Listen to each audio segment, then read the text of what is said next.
Welcome everybody to the second episode of the Evil Plotcast. And this time we're gonna be speaking about the competitive scene of the Disney Villainous board game. And here I have some more people that are joining us today. We've got Jinx, KB. Everyone. Yeah. We got Jim Dandy. Hello. Also we have Loki. Heyo.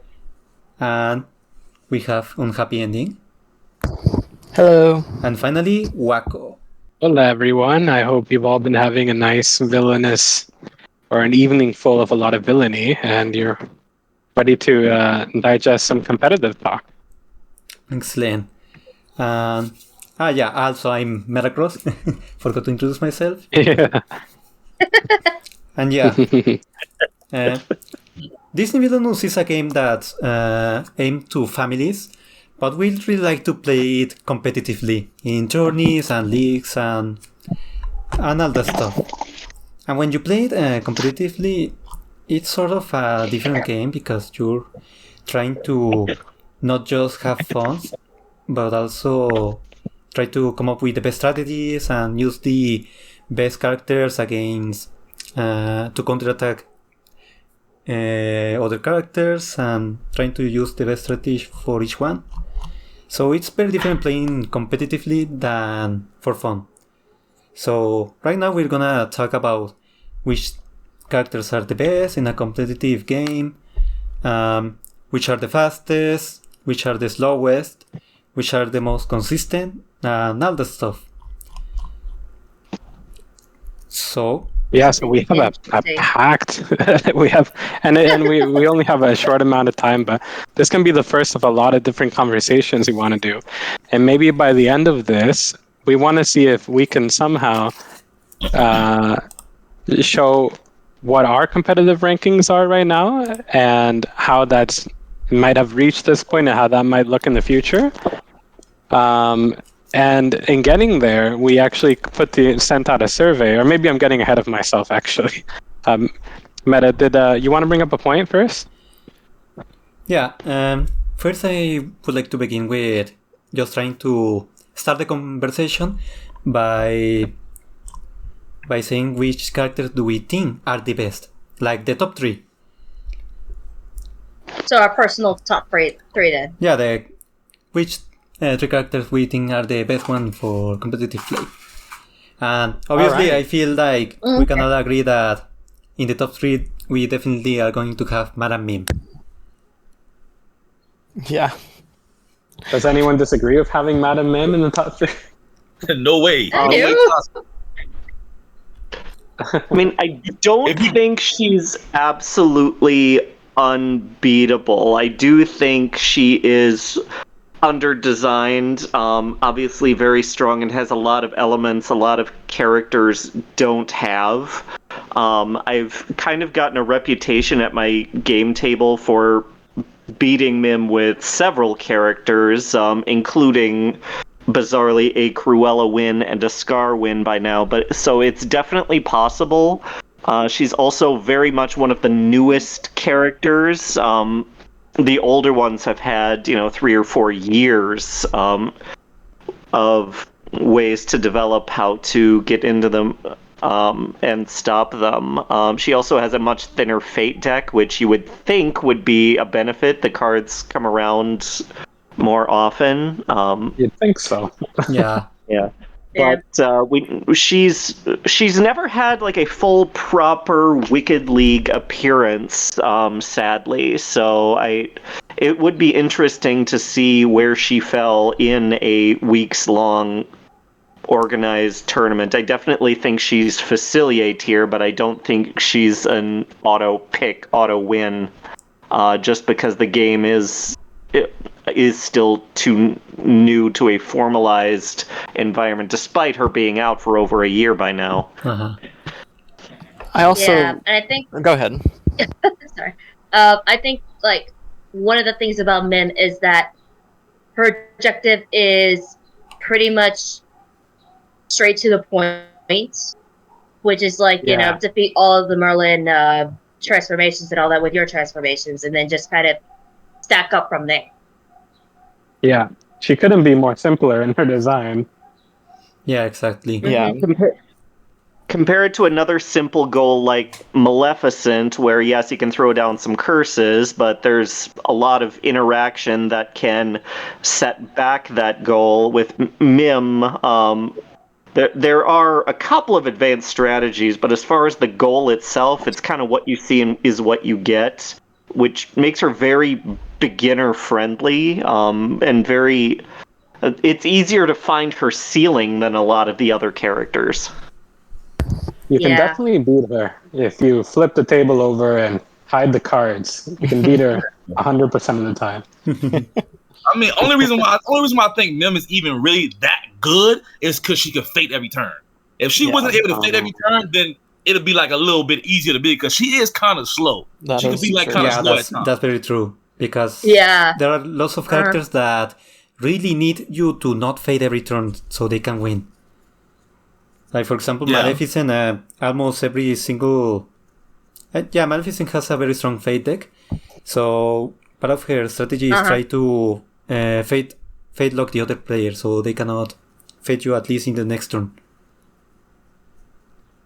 Another interesting thing about MIM is that I've noticed in a lot of the tournaments that have had the pick ban system, we actually don't see a lot of MIM being played. Not because people don't pick her, but just because she's banned every single time.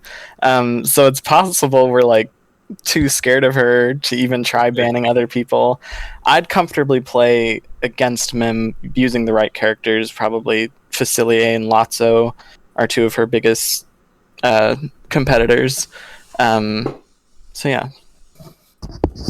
Yeah, And I would we agree should- with like using Facilier against Min.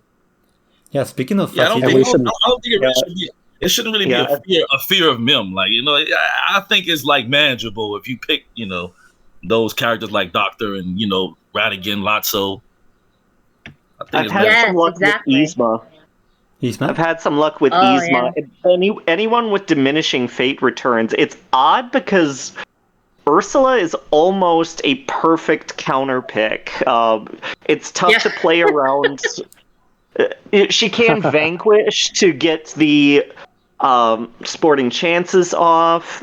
Sometimes it's awkward to play around trickery with some of her power gain for oh darn it, big as a house and I'll make the rules.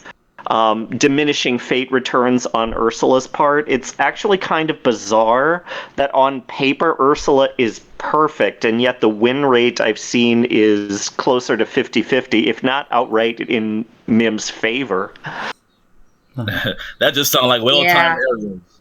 So I'll give you also before we continue too, I just want to point out that one of the speakers here, Ending, is going to be participating in a Disney Villainous tournament coming up, in the official one. and the first official one, which is a whole conversation in itself. And so we're going to be doing some talking, some theorizing right now, but after that, Ending, you might be able to tell us how that went and report some interesting findings from the competitive scene. That'd be really cool, yeah. Oh yeah, that would be awesome. Yeah, that tournament, it's kind of weird that I wasn't expecting to get in, but it was really fun that I did. But yeah, I have no clue how it's going to work. There's like zero details about it, so we'll see how it actually goes. Yeah, Now exactly. you have to make us proud. Some- Yeah. Well, if you win a chance to design a card back, you are well placed. That would be amazing, actually. So just to give some context for the viewers too, right? Villainous has been around since, when did it come out? Was it 19, I thought. 2019? Okay. And very quickly, a competitive scene arose from it. And I think, you can have your own ideas whether you think it is a competitive game or not, but there's certainly a competitive community that exists out there. And in our Discord, we actually, in the Let's Get Wicked Discord, we have had Wicked League seasons where competitive players from all over the world have faced each other. And so what we really saw is, after a few seasons of doing this, when Mim was introduced, she never got to participate in an official tournament. but she certainly shook things up. Yeah. And it seems unquestionably right now to be the queen of Villainous. So much so that we're even considering banning her in some places or introducing a pick ban to find a way to do it. But before that, it was Dr. Facilier. So what do you all feel about Dr. Facilier, who was definitely the king before? Oh yeah, you made sure of that. Season 2, you made sure of that, I have a little bit of a different perspective because I've been around since like 2020 when some of the first games were going around. I kind of might think of myself as the My Valentine of Villainous. I had a few kind of notable wins, but never anywhere in the finals. But it did give me the perspective of actually watching some of the competitive strategies change for several characters, particularly Maleficent and Evil Queen had a lot of changes to how they work in a competitive environment. But getting back to Facilier, people might disagree with me on this, but I think he's the character design that I want every other character to be at. The deck is oozing flavor. Everything is, useful and well costed. The Fate deck does what it needs to do, and every single card in the right situation can push him back. He does have that absolutely annoying luck factor with an out-of-turn win where you can just play cards will tell, but he also has a really nice weakness in that bottleneck where he can only go to the Voodoo Emporium and attempt a win every other turns. And we had several specialists. I think Chocolate Rain back in the day was nearly exclusively Facilier. I regret if I found any others, but I understand why people have problems with Doctor, but I think he's arguably the best designed character in the game. I want everyone else at his level rather than bringing Doctor down to everyone else's, if that makes sense. Oh, I see. Yeah, I actually agree. He is the best well-designed character. I think in comparison to, let's say, for example, like Jafar or the Horned King, they are good competitive-wise, in my opinion, mainly just because, there are, Facilier has, certain limitations. And, once you meet those certain limitations, it's like, okay, how can I work around this? Or, how can I work with this? Yeah, I think you can go ahead. Okay. Yeah, Facilier, I always heard that, this was a competitive monster that I always won whenever I watched one of the great streams about the competitive league, the Wicked League. But playing against him online, I feel like you can really stop him with enough fading and just the right cards. Because there are times where he is gonna have 10 cards in the fortune pile and he's just not gonna get the one that he needs. And yeah, absolutely. Yeah, for example, I recently watched a game in the Sakari tourney with Waco against somebody else. I don't remember who. And you just filled his fortune pile with all of these cards, and the other guy just tried to play the cards will tell every other turn, and he never got the right one until 10 turns later he finally got Rooney Orleans and won. But yeah, with Doctor, it could go either way. I've had 4 cards in my fortune pile and still didn't win before. So Doctor is really could go either way. It's just really lucky. It's not a guarantee when you activate cards with tell. Yeah, he's a good 50-50. That's the one flaw, because if you get one of those really lucky wins or against them and get a lucky win, that's the one thing that kind of brings down the experience. But we're kind of getting into the fun of the characters now. We can save that for next week. Do we want to talk like his counter picks? Connor, What do you please. think are his counter picks? I think there's a few pretty obvious ones. Mim, of course, because she can fate him every turn and fill up that fortune deck. Yeah. Yeah. I've had some luck with Cruella against him. It's not perfect, but since she can progress so well and also fate a lot, it can be alright. And then Lotso is also very heavily into the fating, which can help. Yeah, Dr. Facilier is one of those characters that are very good, but if you choose a character that fades a lot or most of the time has like the tools to fade any time they want, like Cruella with the card that lets you perform an action covered by a hero, then yeah, you can fade him the moment, like for example, the moment he gets the talisman out, or maybe he plays the cane and you try to get Juju to discard it and stuff. Another Yeah. going to some older characters. Back when I was in competitive, I played a lot of Jafar because he is so reliant on the items. Any fate back has minimal impact, so sometimes it's just a discard race in that case with Jafar. Evil Queen can sometimes outrace pretty quickly. Those were usually the two I felt most comfortable with.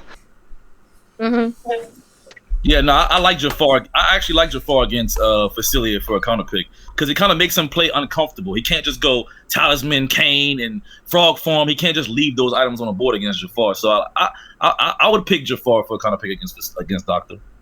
Yeah, That's a good point, and that's one of the matchups we saw a lot of in the Wicked League. And I just want to say about Facilier, like there was, he's incredibly strong, but he does have like a learning curve that you need to be good with him. And there's few things, but like apart from that, but he's still a great character, and there's few things in Villainous that are more terrifying than having to flip over those cards, no matter what number they are. We've all been there, and we're all sweating.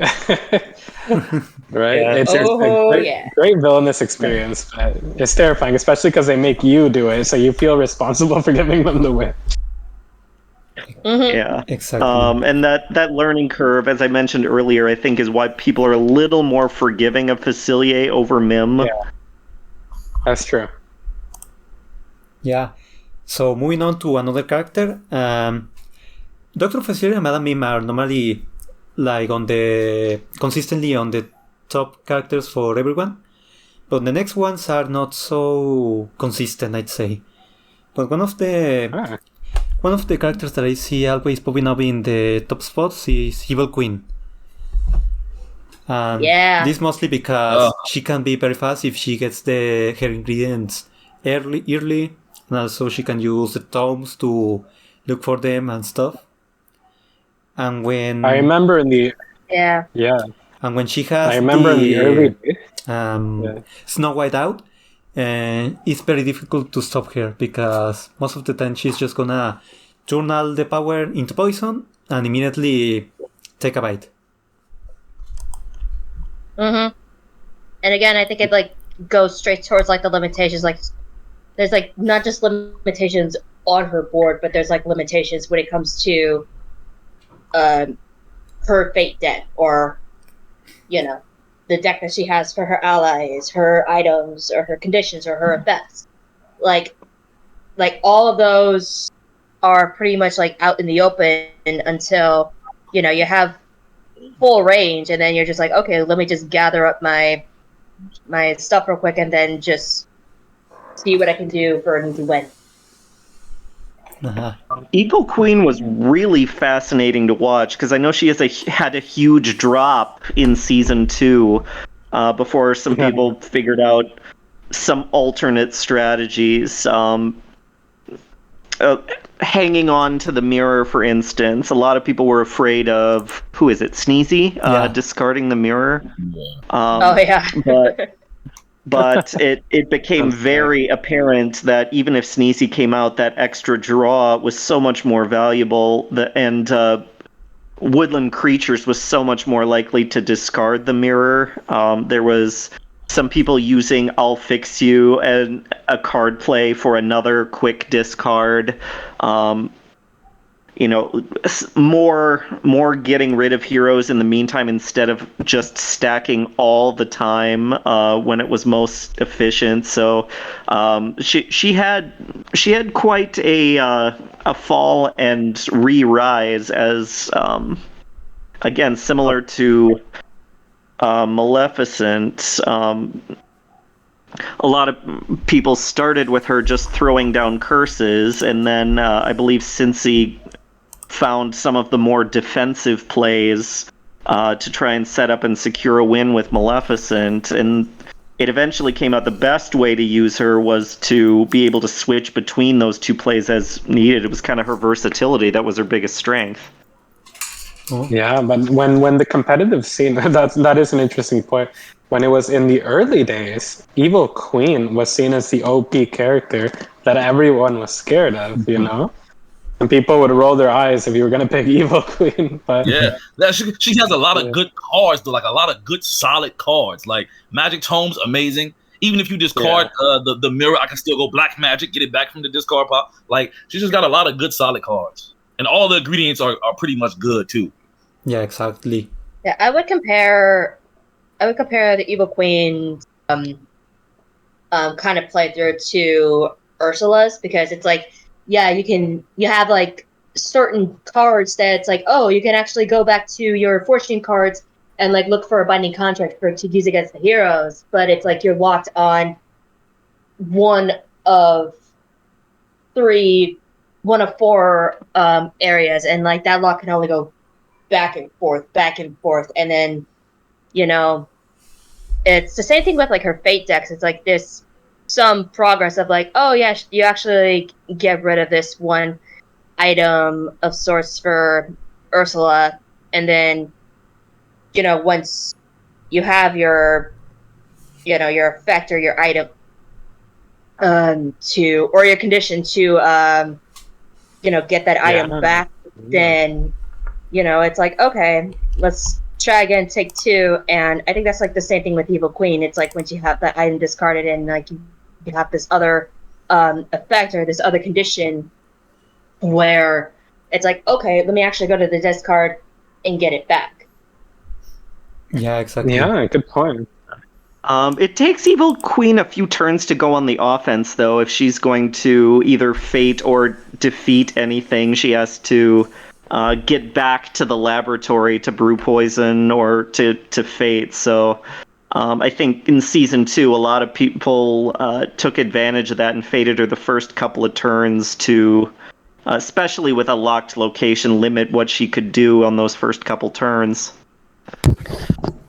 I think against Evil Queen, some of the best characters are those who are pretty weak against fate. So, like Maleficent, for example, has a really strong fate deck, but because Evil Queen can't fate that much, she excels a lot more against Maleficent rather than other villains like Lotso or Mim, things like that. Yeah. Yeah, speaking of that, there was one time when I first got Evil Queen, I immediately thought like, she's broken, she's too good. And one day I tried to... My brother picked Evil Queen and I picked Cruella. And I said, okay, I'm gonna fate her every turn and hopefully that's gonna stop her. And I did that and I found out that if you do that, it's not very good. Yes, she can do this strategy where it's a strategy I've seen that some players will do. They just get a whole bunch of money with Evil Queen and don't transfer any poison until they have like 20 power. And then there's just nothing you can do after. Uh-huh. Yeah. Yeah.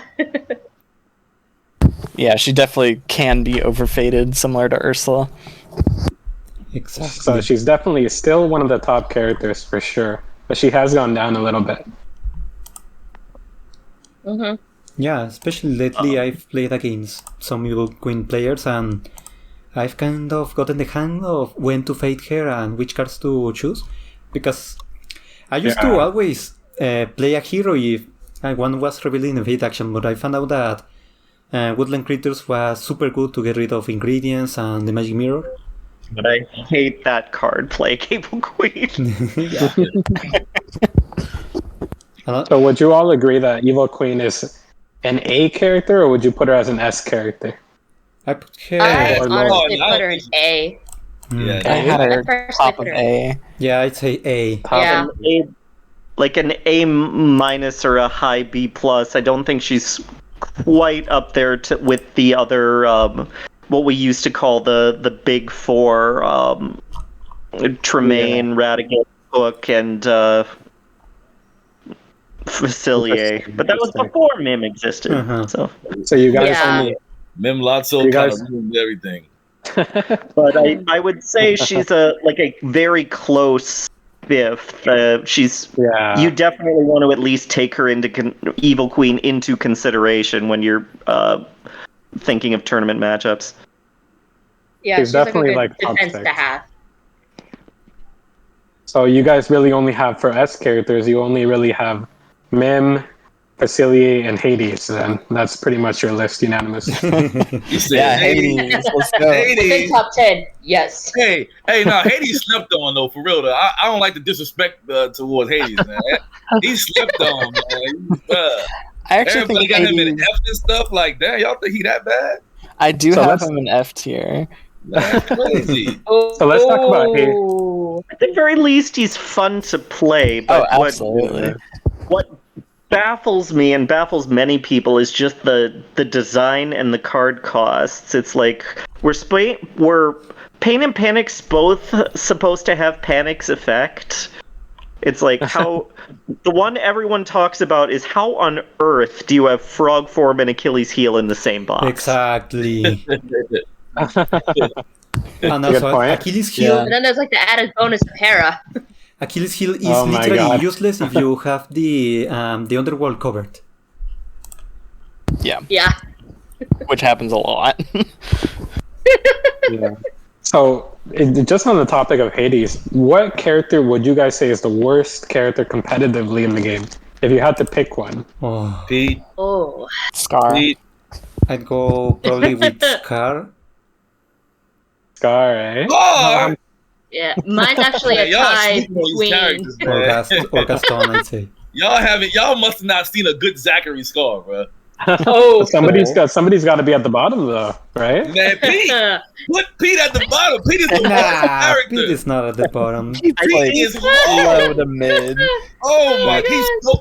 Pete is so fragile. It's just like if I go against Pete, I'm just like, all right, this it's an auto win with any character.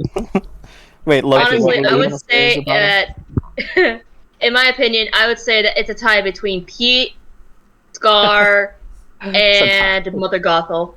Oh, That's just in my that's opinion. In fighting my words. opinion. That's some hot take. Hopefully we I can know change. people are gonna come after me. Gothel is, like, not great. I respect God. I respect. Hopefully we can change your mind about Gothel by the end of this. Yeah. Hopefully, Very just have me play as her for a while. Gotham nice. Gotham nice. I respect Gotham. Yeah, I think why it's very easy to point the finger at Scar is I've had so many games that are lost early. If you don't keep the momentum going on the early game and then you have a sticked Mufasa with a prophecy and a Simba out, I remember those, long slogging games not being very fun because some of the other ones, like while you're fated, even in like the worst Captain Hook situations, there's the sense of, okay, I can get out of this, I can fade a little more, I can keep the pace up, and then off to the races, and it'll be close again. But with Scar, you lose that momentum early, and it's just not fun. Yeah, It's a Hook at least has a way pain. to solve his problems by moving all the heroes to the Jolly Roger, where Scar is just like, yep, you have no actions. Yeah. Yeah, exactly. And Yeah. the endgame but with I've- Scar is very painful if you have if you've defeated the funny monkey Rafiki, and you get constantly Hakuna Matata. The Rafiki loop. Oh man. Yeah, That- you enter, that is- you enter a that loop that is very loophole. hard to escape. It's rough. It's a very painful loop. Especially It's rough. if you have a lot of heroes already out, that means that most of the Fate deck is gonna be just effects, which is Hakon Matara, the items, which are just gonna protect Rafiki when he comes out again. Yeah, and put that stick on Rafiki and it becomes torture. Yeah. I feel like with Scar, like I don't think he's like that bad, like the worst. But like, if you can kill Mufasa, if you could just get that done, like I think you gonna be solid if you can just get Mufasa just done. But if you leave him on the board too long, it's just gonna be a wrap. You gotta kill Mufasa as quick as possible. If you can get Mufasa and Simba in the succession pile, you have a very good chance of winning. Pretty much. He's such a trap for newer players, though, because the first instinct is, okay, get Mufasa on the board and then get ready to kill him.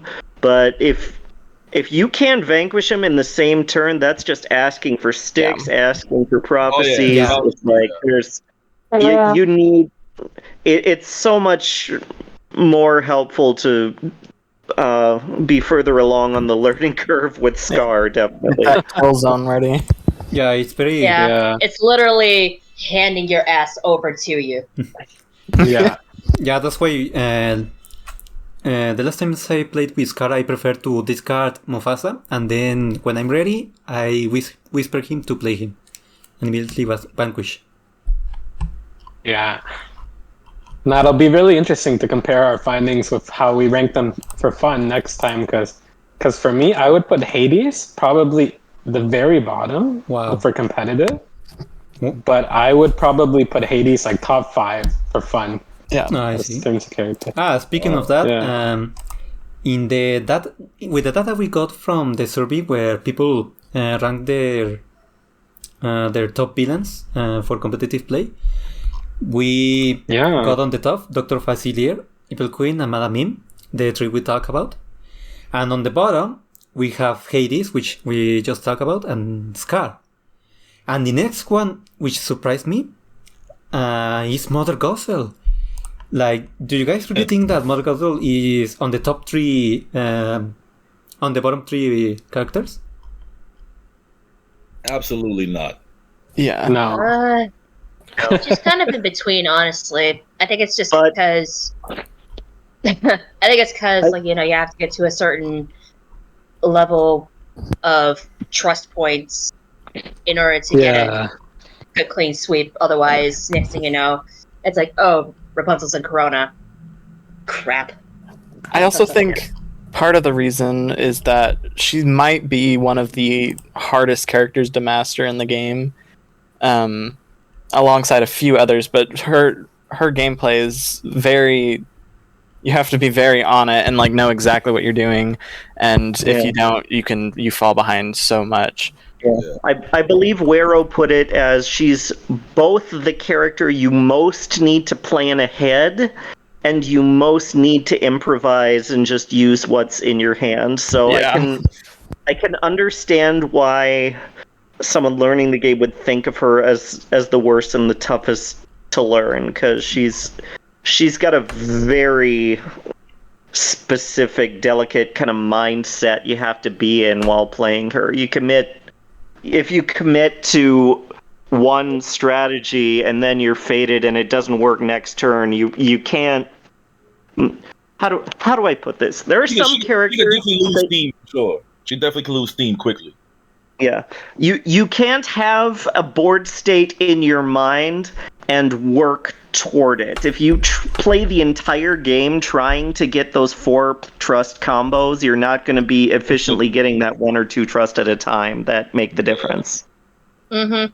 Yeah, she has turns where she can get like 4 trust, and then the next 7 turns you don't get no trust. Yeah, like it's just. But she does have this point though, to where it's like she can get scary. When she have like 6 or 7 trust, Gothel gets pretty scary to go with. Yeah, especially if she's got her board set up with the crown. Tons of like, whenever I see someone playing Gothel and they discard allies, it just like hurts my soul. I guess besides maybe the Royal Riders, those can be discarded. Yeah. Oh yeah. Royal Riders, yeah. See, everyone thought Gothel was very, very difficult. Most people still do, and she might have like just like a high skill ceiling, and she's slow, but from what I've seen from very skilled Gothel players, she's capable of beating anyone in the whole cast. Maybe not like Mim or something, but she is so good. She's excellent. I think it's just very distorted because the skill level needed to be a top Gothel player is difficult. Yeah, definitely. difficult. But when With Gothel, And there's some games that just have terrible luck at the draw. Go ahead. Yeah. Like if you could force your opponent to play Flynn, then you feel like you won the game. If I'm playing with Gothel and they play Flynn, I feel like I won. It's a good feeling.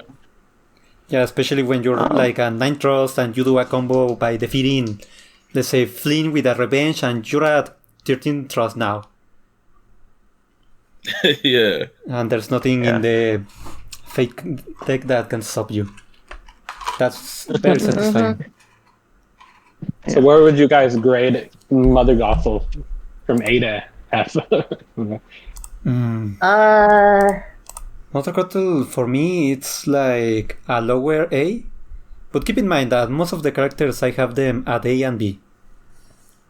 I Yeah, put her in A. I also put her at A, but I would honestly move her to like B, like a B plus. Next to Queen of Hearts. I put her in D tier. Yeah. C, D. I didn't give letter grades, but she's solid, but she definitely takes some advanced skill. Yeah. Yeah, Gothel was D for me. Oh, really? D. Yeah, me too. Wow. Okay, well, if we go back to those like top characters now, top most competitive characters, at least from what we've seen from past Wicked Leagues, from our data. So we already said Mim, Facilier, Evil Queen. Who else do you guys think is in that top 6 or 7 character? Rodigan? Tremaine. Rodigan The Tremaine. rat for sure. Yeah, Radigan. Let's talk about Radigan. Let's talk about Radigan. Yeah, the rat. Radigan, Tremaine, and Hook, I think, are the next ones to worry about. Man. Oh yeah. Radigan got like the best cards in the game to me. His deck is just like so well built. He has so many combos he can do. Yeah. It's very scary going against Radigan. Yeah, especially with those raw But he can flares do and top. the gears and all the stuff. He can be stopped by Yeah. playing the Palace Guards. So.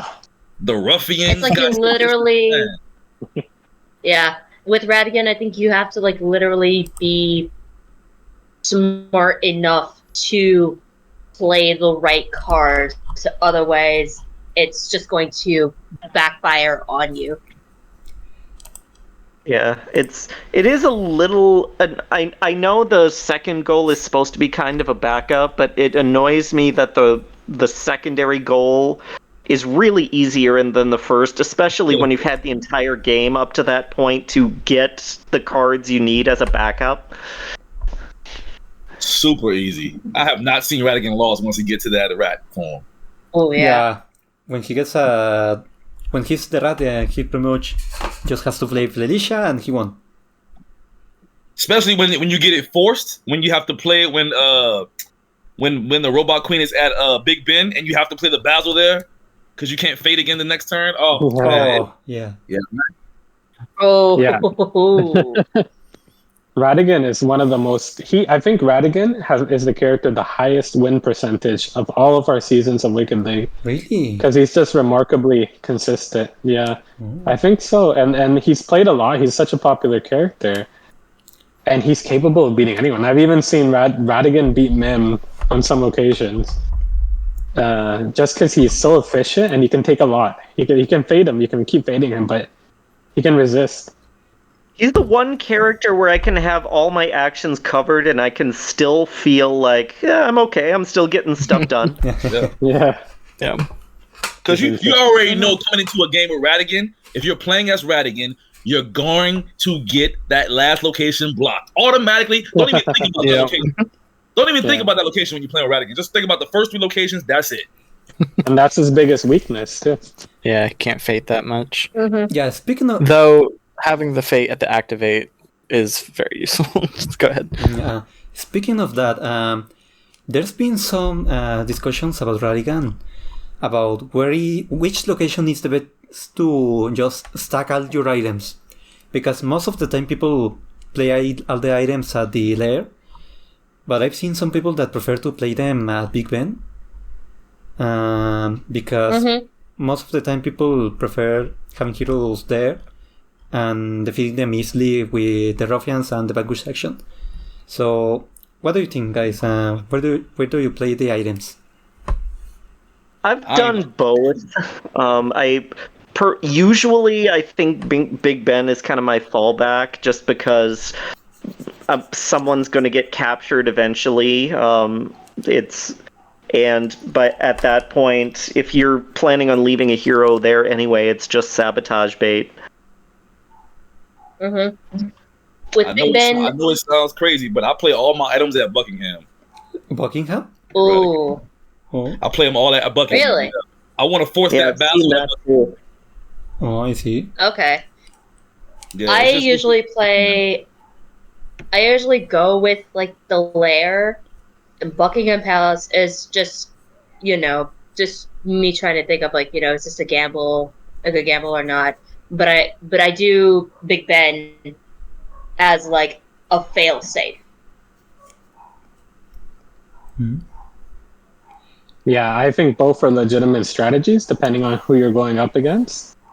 If you can try baiting Basil out by putting it at Buckingham. Yeah, I haven't seen the strategy. It would be interesting for me to try that. It's good sometimes. Yeah, because then you might be able to win before you can move Basil off that spot. I've seen a lot of competitive players do that.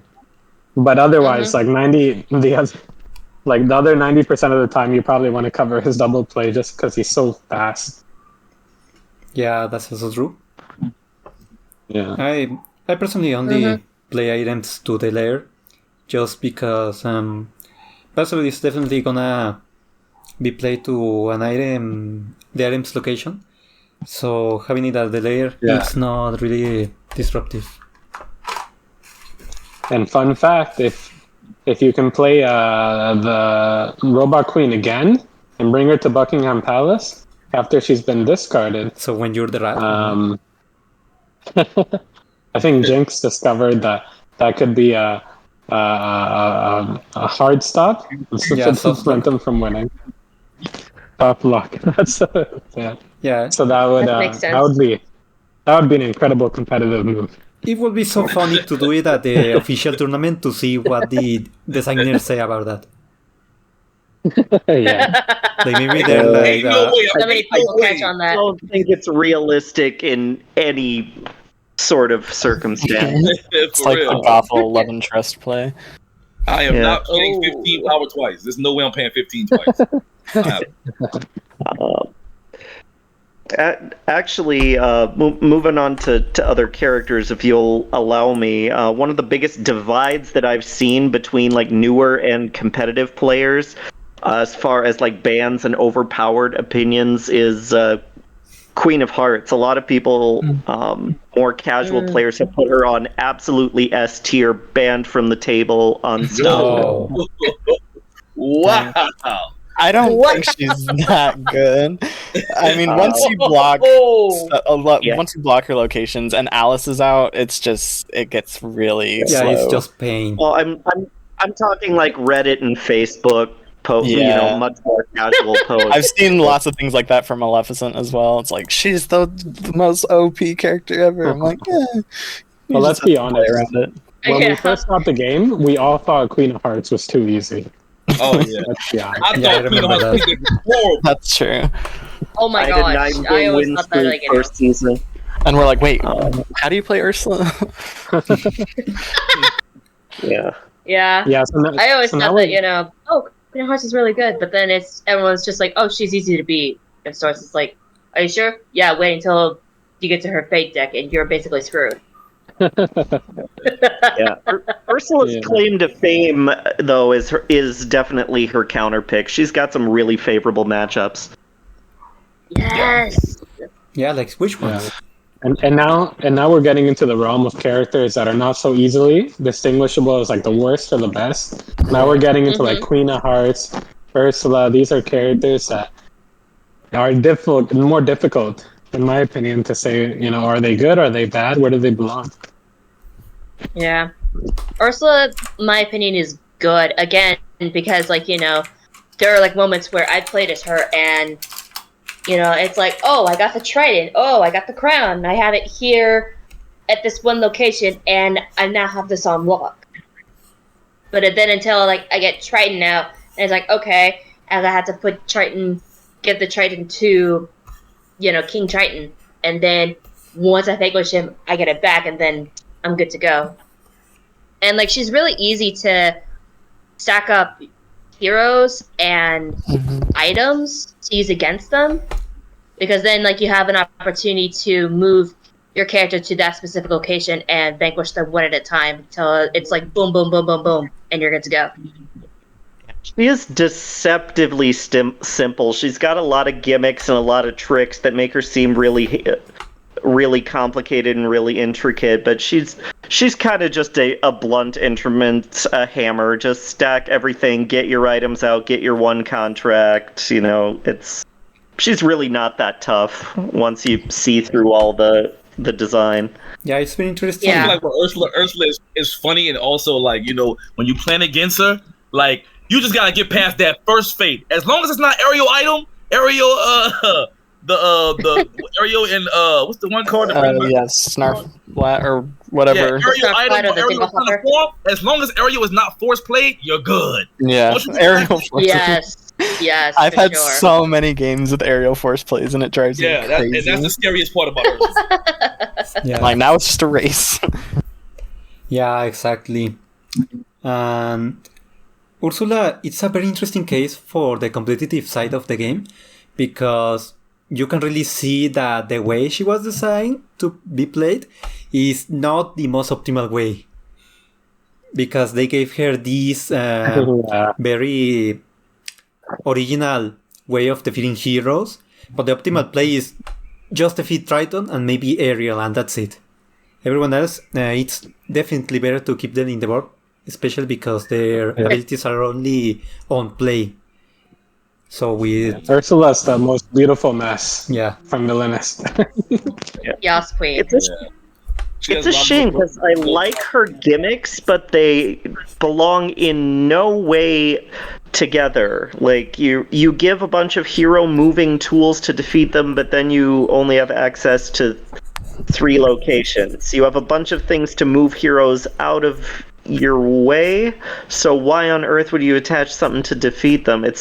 Some of it, I love it in concept, but the design all in one deck is so counterintuitive. It is fighting against itself so much. I'm interested about introduction to evil. Sorry, go ahead. I was gonna say, just by the way, listeners, when you just heard Jinx talk, who is otherwise known as Doug Walker, so that's who you're hearing right now. Okay, back to the conversation.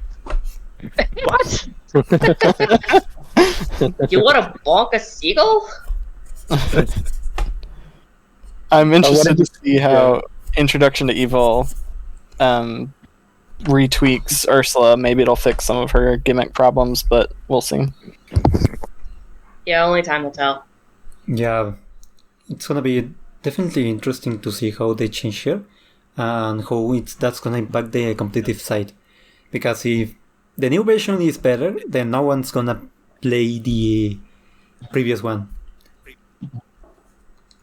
I don't think so. I think because she has so many niche good matchups, I don't think she's going to be mainstream, but I think she's still going to be used as a counter pick. Ursula, in my opinion, is like a double-edged sword. So it's like she's good offense, but then she also has good defense. Yeah, I can see what you mean. Yeah, and Ursula has like a bit of a cult following, and she can be competitive, but boy, can it be difficult with her sometimes. Yeah. I like Ursula though, because she can I like those characters that you can set up a board state to where you absolutely do not lose, no matter what the opponent does. And Ursula can do that. Yeah, it's very fun when you just play the ground and have the Raiden area at the layer, and you just lock it and you're safe. Yeah, nothing can stop you. you. You're good. Yeah, you're safe until you draw King Triton. No, I mean when you already have your items in the correct place. Oh yeah. Yeah, just lock it up and you win. Yeah. Before we move on to another character, which location do you guys prefer to place all the heroes? Eric's ship. Eric's ship. Honestly, there's a second answer to this. I mean, maybe the palace. Hopefully, one way to go about it is to place them all at the lair to try to have that play a card action uncovered in Eric's ship. Yeah, I could see that being useful, but her activate is also decently useful with Flotsam and Jetsam, probably more so than yes, I was just gonna say. Yeah, that's right. I was just gonna say, like, using Flotsam and Jetsam really works out for you. So, like, this is kind of the order that I like to send, like, the heroes with the binding contracts are. Number 1, definitely the shore. Number 2, Eric's ship. Number 3, the palace. And then 4, Ursula's lair. Yeah, something interesting that I saw in a video, someone, a Spanish speaker, made a video about the best strategy for Ursula, and it was so funny to see someone that... it was so interesting to see someone that isn't in the competitive scene try to come up with the best strategies. Not to say that the other strategies he makes are bad. It's just interesting to see how someone that's disconnected with everyone else thinks about the characters. And he said that the best strategy was to place all the heroes in what's the third location? I forgot the name. The shore. Place them all at the shore when you're already changed form, so you can also go to the palace. And then when you get pure unfortunate souls, you play it, move them all to the palace, and then lock it. And it was so interesting to see that wild strategy. Rest my case. That seems like it's gonna take hours to do. Yeah, I mean, I love hearing new strategies from people who have not been in the game and seen the wiki and bounced ideas back and forth as long as I have. That was probably my competitive downfall early on. Was I studied the way characters play so much by the book that I completely was unprepared anytime someone was doing something novel game to game. I was so overprepared, so that's probably why I never got to any full finals after the... Was it the first season or the prologue season? I think it was the prologue season. You've been here the longest. Yeah. I mean, there's a lot of names that people out there probably haven't heard of. I mean, Ditto and Cincy are still around, but I don't think Chocolate Rain's around anymore. I know there's Zachary, but I don't think Zach Pinsence is around as much anymore. So he's talking about legends of the game that won a lot of tournaments and leagues in the past. So yeah, all these guys do deserve a shout out because they're all legends. Yeah, so don't and forget hopefully there will be.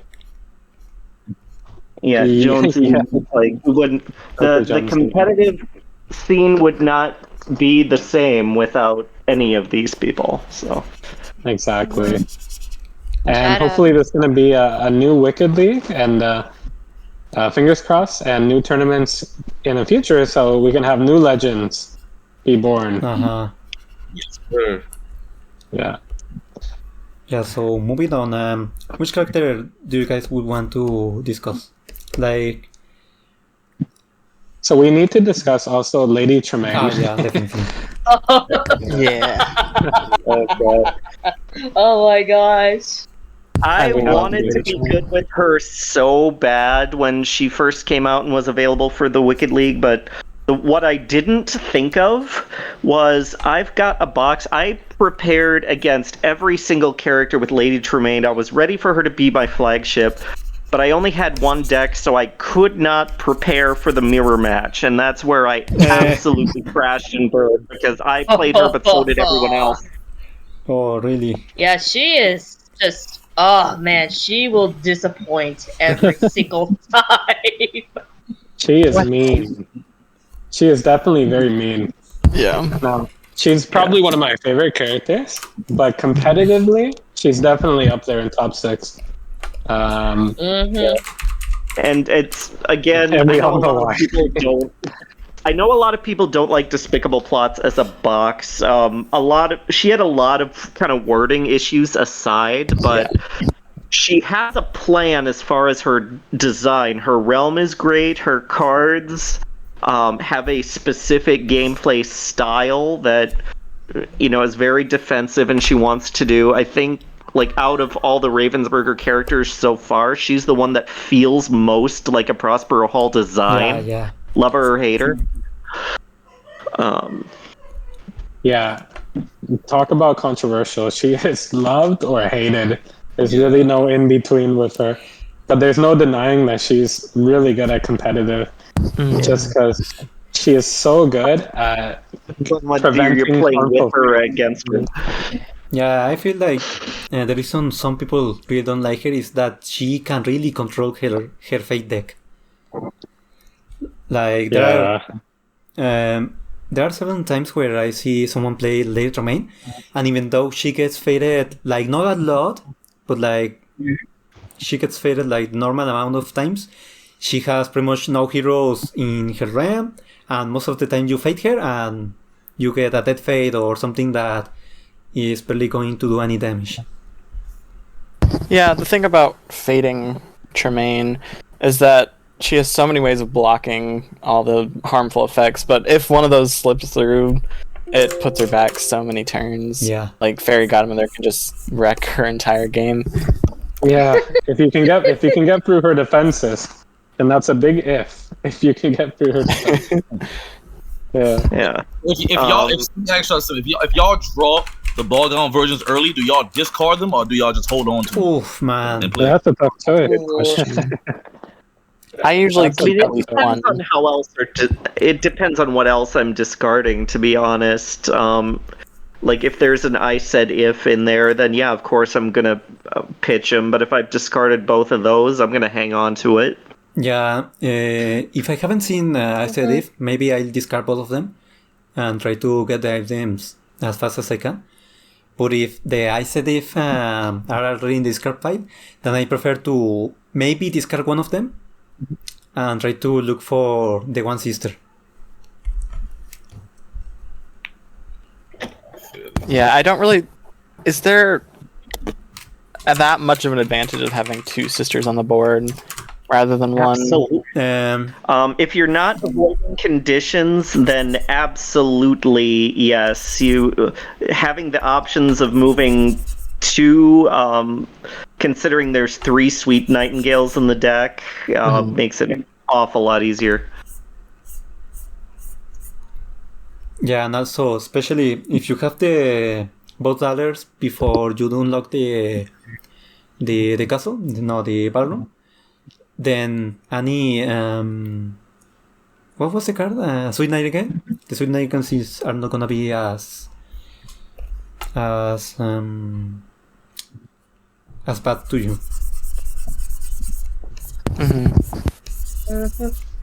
So yeah, she's definitely an interesting case because she was played by Ravensburger. Not only is she very good at competitive, but also lots of people think she's very fun. Yeah. I think she's a fun character to play as, but not fun at all to play against. Yeah. Yeah. Play against her. She has a lot of good conditions. Great conditions. Yeah. Incredible conditions. And she can absolutely destroy, because she's speed. Her speed is unbelievable. That's one of her things, right? Second, her defenses, that she can negate 2 fates through their vicious practical jokes, plus the prince. The prince protects her from a fate. I don't know how you all feel about that. Right. That's another practical jokes right there, the prince. It makes more sense here than it does in Hook's deck. I'll put it that way. Oh, amen. And speaking of Hook, he has also always been one of the best characters. Oh yeah, for sure. An incredible character who is one of the ones most defined by where Peter Pan is and where the map is. Yeah. But if he finds both those early, if he gets map turn 1, I think he's unbeatable. Yeah, absolutely. I think he's above everybody. Every other deck, if he gets map turn 1, he's unbeatable. I feel like the problem with Hook is that even though he can win super quickly if he has the right cards, in a competitive scene, consistency is arguably more important than those one-off wins. So I'd put him a little lower than like Ratigan or Tremaine, where you can win pretty consistently. Yeah, good point. Yeah. I'll put him in B tier. If he don't have map for his turn, I'll put him in B tier. He's still solid. Like, yeah, absolutely. Yeah, I would agree with that. Interesting experience for less experienced players, because when he gets in a bad board state, it is awful. Lost boys taunt. Out of power, map in hand, all your places covered, TikTok at the lagoon. It's like, when it's bad, it is. I've seen like newer players pick up the game and they have an absolutely miserable time. Oh my god! Yeah, I remember a match in the Wicked League. I don't remember who were the players, but it was Prince John against Captain Hook. Captain Hook got the Peter Pan early. I believe the map also super fast. And Prince John had barely any money and he had a bunch of locations covered. So what Prince John did was just fade the return.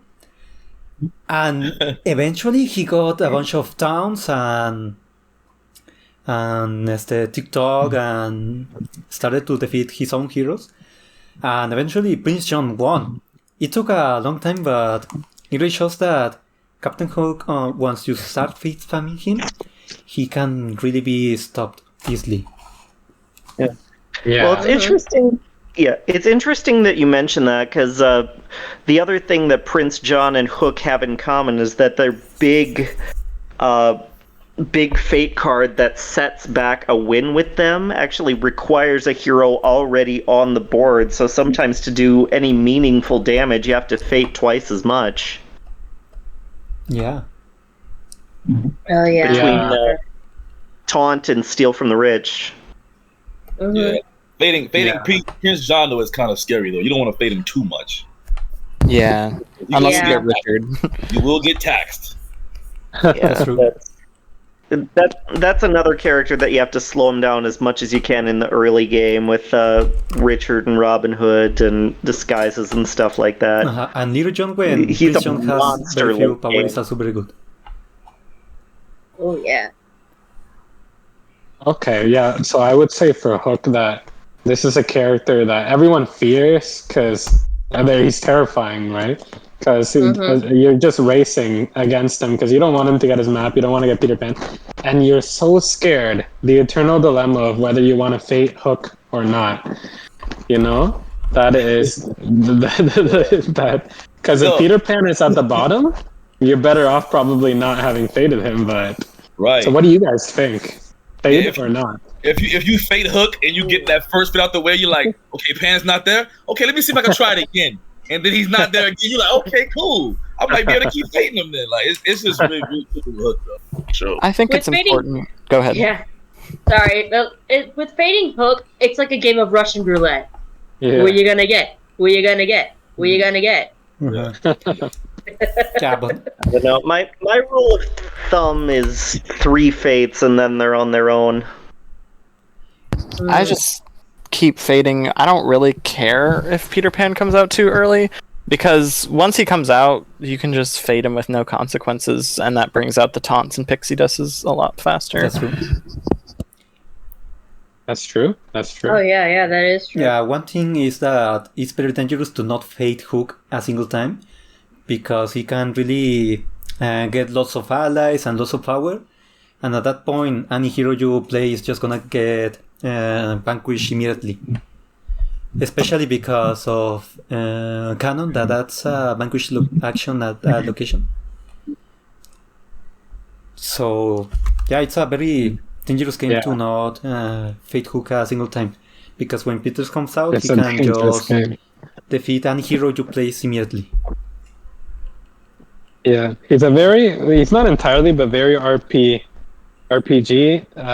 heavy character, and he also has the best location in the whole game, in my opinion. Which one? Oh yeah, for sure.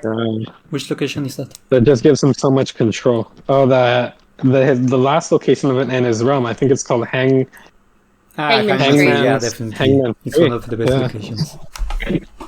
Yeah, what can't you do there? You can move, you can fade, you can game tower, fight. Oh yeah, for sure. Yes, so strong. So to me, the best competitive characters are the ones we've mentioned so far. So Mim, Facilier, Radigan, Hook, Lady Tremaine. Is there anyone?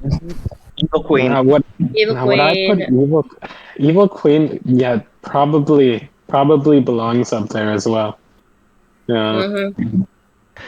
I think that's the exclusive club. Yeah, I feel like there's a pretty sturdy and stable top 5 or 6, pretty stable like top 2 or 3, and then just in the middle it's like who knows. Exactly. Actually, the one we kind of brought him up with Facilier, but the one other character I kind of want to talk about as far as the consistency and counter picks, and sometimes people thinking of him as an annoying matchup. I do kind of want some opinions on Jafar. Hmm. Oh, Yeah. absolutely. Oh yeah. Jafar for me is So in when the the Wicked middle League- for the characters. In the maybe a bit of more on the bottom, but yeah, for me it's almost in the middle. Jafar. I got Jafar in my A tier. I think Jafar is probably the most balanced character in the game. The most Yeah, what? but Jafar and S tier The most actually, balanced. in my opinion. The most balanced, because like you can't. He's not really like susceptible to fates like that. He can handle fates well. He can get his money. Yeah. He can progress his game state. Like I think he's just so well balanced. Yeah, he's very well done. It's very strategic, honestly. Like, it's a lot of Yeah. strategy, a lot of planning, etc. But it's still He's a fan so much favorite. fun to play. Yeah. Well, Yep. love or hate the mechanics, his two biggest aces in the hole competitively are obviously Deception and Hypnotize. Oh yeah. Yeah. Yeah, you just got to play around deception. You just got to play around it, man. That's it. Don't play items. So easy. Ursula Oh. cries. Radigan, Tremaine. I think that's another reason why Syndrome. people hate Mim so much, is she just gives Deception, the bird twice over. Yeah. Yeah, and Deceptions. One of the things that makes Deception stronger than Trickery is that it's much easier to have 2 items on the board than having 6 power. Especially because there are ways to get around the 6 power requirement. Most likely people are gonna just play a card before gaining power to avoid that one. Yeah. But with the items, there are some characters like Lady Tremaine that is gonna definitely have more than 1 item on play. Yeah. And then you can fate with Jafar and put an item in there. Yeah. Mhm. Like that just screws over Syndrome and Scar. Yeah. And he doesn't even have one of his fate spots in his locked location, unlike Evil Queen or Hook. Yeah, so he's just Palace fading is a bit lackluster, but or Sultan's, yeah, whatever it was called. I'm hearing That's a lot a of Jafar weird slam. location. Man, Jafar, nice man. I like Jafar. Mm-hmm. That's a comfortable pick for against anyone to me. Yeah, he's solid. He's really solid. And at first, when he emerged on the competitive scene, everyone avoided him in the early days because they thought he was too complicated, too slow. And then people realized, oh wait, he's actually really good. Yeah. He just got his goal just seems a little bit more complicated. Speaking of Jafar, if you guys draw the magic lamp on the first turn, do you discard it? It hurts. It really hurts. Yeah. I'm just gonna hold on to that thing. I'm not discarding. I'm just gonna hold on to I mean, Gazim can get it back like pretty easily, so I usually discard it. Mm-hmm. Everyone knows the best thing to do is to discard Lamp first turn and discard Robot Queen if you get her first turn as well. It's also a good idea. No, Robot Queen is not a good idea to discard on the first turn. It's so easy to just not win the 3 power. Oh, some competitive people are really, really good at memorizing their conditions. Like there was a very memorable Facilia game where I ended up sleight of handing both Rule New Orleans and the Talisman, and what was it? Terror? Terror. No, yeah. what? Terror gets it back with this card pile if they gain. Yeah, and he just played around it the entire darn game. It was miserable. Didn't gain 3 the whole game. That's tough. Nice. I need my money. I can't. I need my money. I can't do it. You just That's have to why give I me all rate him an S tier, because it's like that's how good he is. Really, you'd put. What was that? I think Tav. I think that was Tav Tendo. Don't see him much anymore either. Speaking of conditions, when you play in a competitive game, do you often try to keep the other characters' conditions in mind and play around them? Absolutely. Yeah. Every time. Yeah, that's one of the things that separates kind of the proverbial men from the boys as far as competitive players. Yeah, like if you're playing against Prince John, you got to do that tricky thing where you don't gain power and then you play a card and then gain power. Oh, man. That's so embarrassing for me because I always forget. I know Prince John has the condition to gain 3 power when someone has 6 power. But I forget to play a card first before gaining power. And men from boys, but also women too. Well, yes, Yeah. that's why I said proverbial. It's a metaphor. Kid, metaphor. From kids to actual adults. Yeah. No, it's definitely easier to forget when you're playing like fast and you're just trying to like, I'm gonna gain power, gain 3. Oh wait, no, I didn't want to gain 3. Yeah, it hurts so much to see the card playing on you when you Thank forgot you for the gentle correction. I apologize. Yeah. No worries. Oof. But what about the Ravensburger conditions? Do you play around those? I mean, it's impossible to play around Syndrome. I mean, do you just not discard? Or gain power? Man, you got to discard. So that's the most important action in the game. Discarding. Like, if you can tell, if you're playing against like Lotso or something and they're setting up for a snap into a win, you just bite the bullet and don't discard. But most of the time, if it's not like gonna win the game for them, I just play whatever I want to. Yeah. Yeah, especially going into those defeat ones like Yzma. It's like, I can't defeat a 3. It's just don't get me started on Yzma. Oh, Yzma's conditions are amazing. Like maybe not the best in the game, but maybe the best for the character in the game. Yes. Yeah, they're pretty good. I've even had to go out of my way and resurrect Zazu playing as Scar just so I could get under the ferocity threshold. Wow. Oh, really? Wow. Yeah, nah, You're just like poking the bear with a stick there. Yeah. Yeah, it's very interesting to see a competitive game where it's really obvious they're playing around the conditions. Like for example, not moving. For example, when you're playing against Pete and play, I believe it was Horace. The one that moves an item. And sometimes it's like, maybe I won't move anything, so you don't trigger outrage. Or even Gotham with Eagle Mania. You don't want that Rapunzel to go back to that tower. Yeah. Can't move nothing. I actually think outrage is just paid action. You're fine. Outrage is theoretically probably like the best condition in the game, but for some reason it just doesn't get a lot of use with Pete. Yeah, it's super fun to play outrage when someone moves your own items, but also frustrating when the other guys just don't move anything and you just have the condition in your hand doing nothing. You gonna hold on to it? Yeah, very interesting. And speaking also on the conditions, there's a couple of conditions that Ravensburger introduced that are very interesting to see in competitive games, which are honking with moments away from victory, and Gaston with the beautiful as me condition. What do you guys think about Gaston and honking? Do you guys try to play around those conditions, or do you just let them happen?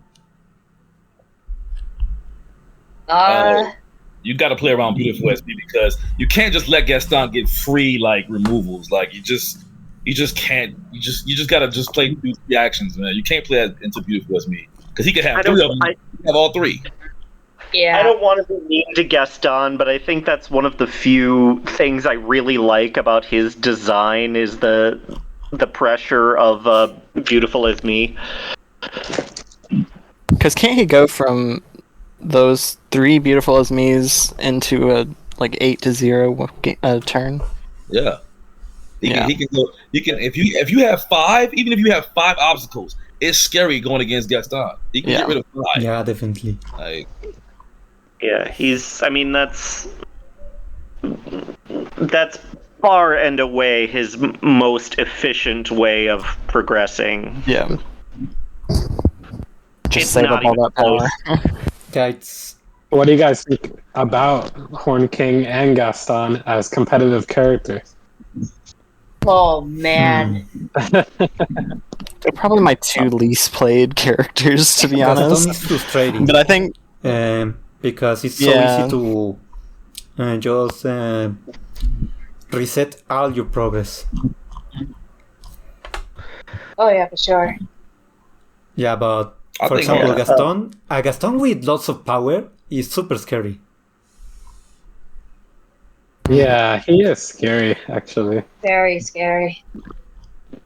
But still, I feel like Gaston and Horn King also, I believe, are not super good against characters that fail a lot. Yeah, it can be rough for them. Otherwise, Horn King can be pretty good, though. Like, I've seen some players who can use him pretty well. Gaston, too. They're tough characters, but I feel like Gaston's fate deck is absolutely atrocious towards him. Yeah. And you're gonna reset like 3 times when you run Gaston. It can reset all the way back to step 1. But Gaston can also do those surprise wins, man.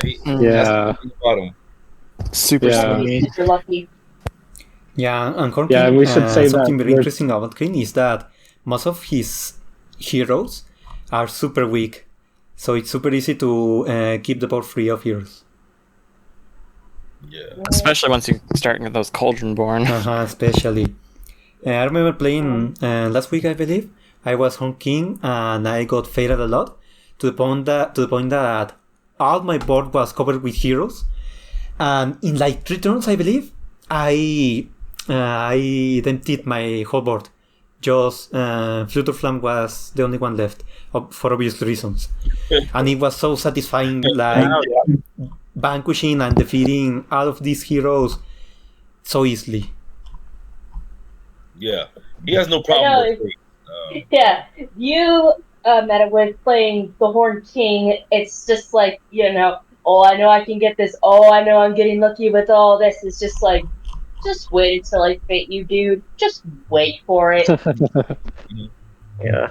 Yeah. I think Horn King accomplished more successfully kind of what Scar and Gaston wanted to do as far as being really aggressive and getting, taking heroes off the board. Yeah, definitely. He has no problem moving heroes. Horn King, I'm not worried about the heroes. I'm worried about those expensive ancient soldiers. Oh, yeah. That's what you gotta build up money for. Yeah, which is Horn King has a very interesting condition. He's got, I believe, 3 copies of Only Moments Away from Victory. And what do you guys think? Do you try to keep them in hand along with the Ancient Soldiers to see if the other person plays an item, or do you just discard that and try to play them yourself? It really depends on who you're going up against. Like, if I'm going up against, and like what phase of play they're in, really. If I'm going up against Ursula, who's about to try and kill Triton, I would hold on to him. Definitely. It's definitely a case by case. Yeah, but it also gets frustrated when you have, let's say, 2 copies of Only Moments Away from Victory and 2 copies of Ancient Soldiers, and you really want to play them both at the same time, but you're probably not gonna make much progress while you have them both in hand, because you're not discarding and trying to find other Ancient Soldiers and the... Yeah, I recommend not doing that. Just play the Ancient Soldiers. Just gain your 3 and play Ancient Soldiers. Yeah, and it's also frustrating, like maybe just having one Ancient Soldiers and one almost away from victory, and just like having 2 cards that you can play on your turn because you try to save them. But yeah, most of the time I try to keep them in hand, maybe 2 turns, especially if I know that the other person is probably gonna play an item. But after that, I just play the Ancient Soldiers myself and discard the Only Moments Away from Victory. Yeah, I feel like you need to discard a lot with Horn King, because he can get stuck so many times. Like, just get stuck with Cogent Borns in hand and other allies, just useless. Like, you need Show Me the Black Cauldron, and you need the draw 3 card. Like, maybe I just need more experience. I end up getting power starved every time with him. And heroes will stay long enough for visions to be useful. So do you guys rate him as a competitive character? C. I put him in C tier. In C tier, right? Yeah, me too. I think he's better than what people think, but but like he's definitely like because he can be so easily fate locked and he's slow. But I don't know. He's also pretty like imminent. Like he's going to win eventually. He's inevitable at some point. Yeah. He's got perks. I think he struggles, but he does have perks. Yeah. And with Horn King... So which character haven't we rated yet? Yeah. With Horn King, Lots of... when Flute of Flame is played, do you guys prefer to vanquish him? No. Good question. No. Well, it depends on where he is, I guess. Why would you do that? Let's leave him there. He's staying. Yeah, because there are times that I get Flute of Flame where I only have like 1 or 2 Cauldron Born, and he blocks the discard action, and sometimes I just choose to vanquish him because I really need the discard actions with Horn King, especially when you discarded maybe Cauldron Born to try to claim the Black Cauldron or something like that. Yeah, now if you going against Horn King and you get Flute of Phlegm early, just pick a location that you want to block for the rest of the game. Yeah, that's also true. I really hate giving that option to my opponent. Like, I really hate giving them the option to have a hero that's just gonna stay there for the whole game. But yeah, it's true that sometimes it's much better to just leave him there, even if he blocks a useful action.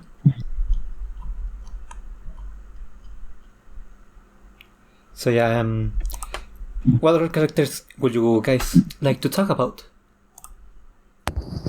Lots. So of. let's we can do lots. Yeah, I love Lotso. Yeah, I do a lot so because he's relatively So- new. Yeah, He's that's another another edge one case. that I'd be very interested in seeing people find the skill ceiling for, and I'd actually really like to see him show up in a season-long environment. I know Baby Daisy Lover in particular has kind of become a Lotso specialist, and he wears that as a badge of honor, as he should. Yeah, Lotso definitely takes a lot of skill. Because it's certain things that you have to do with him that, that a lot of people just ain't going to do. Yeah. It reminds me of Ursula's gameplay. Yeah, that's true. Especially because Lotso has a Gantry power and Fade action in the same location. But it's not a great And also a location. discard action. Yeah. The discard, the Fade, and the Gantry. Oh, yeah, that's a great location. Really? The library is I not... personally think Lotso has the best realm in the game. Yeah. The library's not great, but if you bounce between the caterpillar room and the playground, you get through your decks so fast. And I feel like that's a trap for newer players because they see the Fade, the Gantry power, the discard, and right next to it there's another Fade and also a Gain to power action. And some beginners really like to just Fade every turn and gain as much power as they can. But with lots, I believe that it's much more important to discard lots of cards. To get you Bully could say card, that. maybe Stretch and Big Baby. Those are super important. And also get the Welcome to Sunnyside cards because most of the time the other person is not gonna want to play heroes to your realm. I think Lotso's kind of a beginner player's dream because you have an awesome realm. You get everything that you would want in a character, but at the same time, if you're a beginner, it's so easy to fall into the trap of just reducing heroes' strength as they come and being reset. So I think he would be a much more fun character as you're learning him rather than the advanced skill set, but maybe that's just me. Yeah, I think Lotso definitely has the potential to be very competitive. He has a killer realm. It's just he needs very convoluted strategies to try to win in a 1v1, and he can be punished really harshly, but he can also punish his opponent. But I think he's kind of a harsh character. One question I have for you would guys. be a really fun. That would be a really fun mind game in the competitive department, though, to be like, okay, I look at this board, what can this person do? Can they win in the next turn? What could they have? It's like, Especially, he also has some endgame combos where he can do so much in one turn and pretty much win. Like, for example, the last location, it was the Tri-County Dumpster? Tri-County Landfill. That one is not used as much because Lotso most of the time just wants to discard. And if you go there, it's just to play 2 cards. Because the Vanquish is most probably only gonna be used the last minute.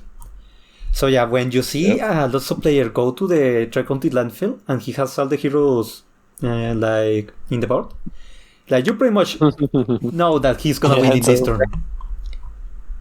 Yeah, I remember a couple of matches where I saw that the lots of players went to that location, and in my mind I immediately said, he already won. There's no other reason he went there.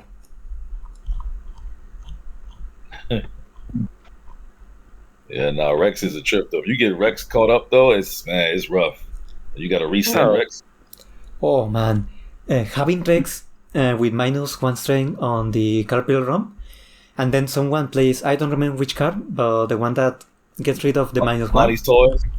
That's tough. Bonnie's Toys. Especially if you don't have stretch in the realm. You gotta move Rex out and then move him back in. Yeah, that's like, What do you guys think about the mechanic of having Rex be such a foil in your plans?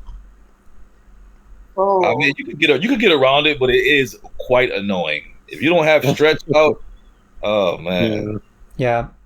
If you have the hat already, Buddhist hat already out, then it's not so bad. But yeah, as I said, that fate card that removes the -1 is super awful. Because you have to use stretch to move him out of the location. Then he gets a -1. And then move him back. And when you move him back, he's in danger of the claw and also the card that gets rid of the -1. Yeah, the claw. Oh my god. Yes, it's sick. Yeah.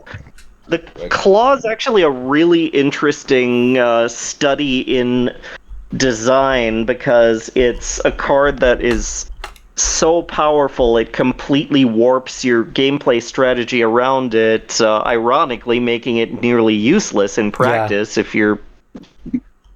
Yeah, most of the time I calculate everything to have all of the heroes at 1 strength, or maybe just 2 or 3, especially Woody, and Rex at 0, just so the only character that can be discarded by the claw is Rex, and when you play him again with Welcome to Sunnyside, he gets a -1 immediately.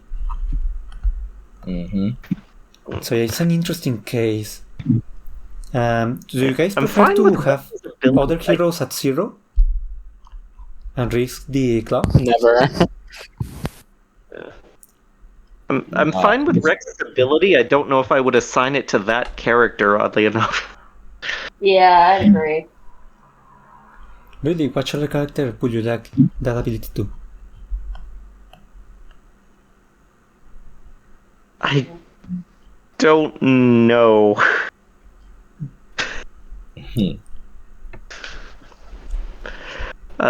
I fail. Nice. Well, that's Lotso for you. I compare normally Lotso to Mother Gothel because sometimes with Lotso you really like to do some combos.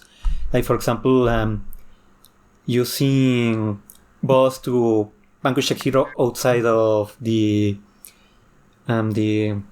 what was it called? The Carpil room, and immediately just moving him back.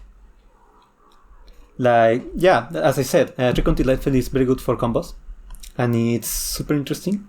I feel like maybe Lotso would be better if he was a Storm villain, but he would had a bigger combo potential, like Mother Gothel. Yeah.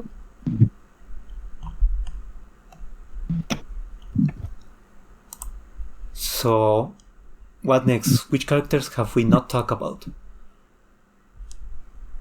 I want to talk a bit about Cruella Cruella, yeah.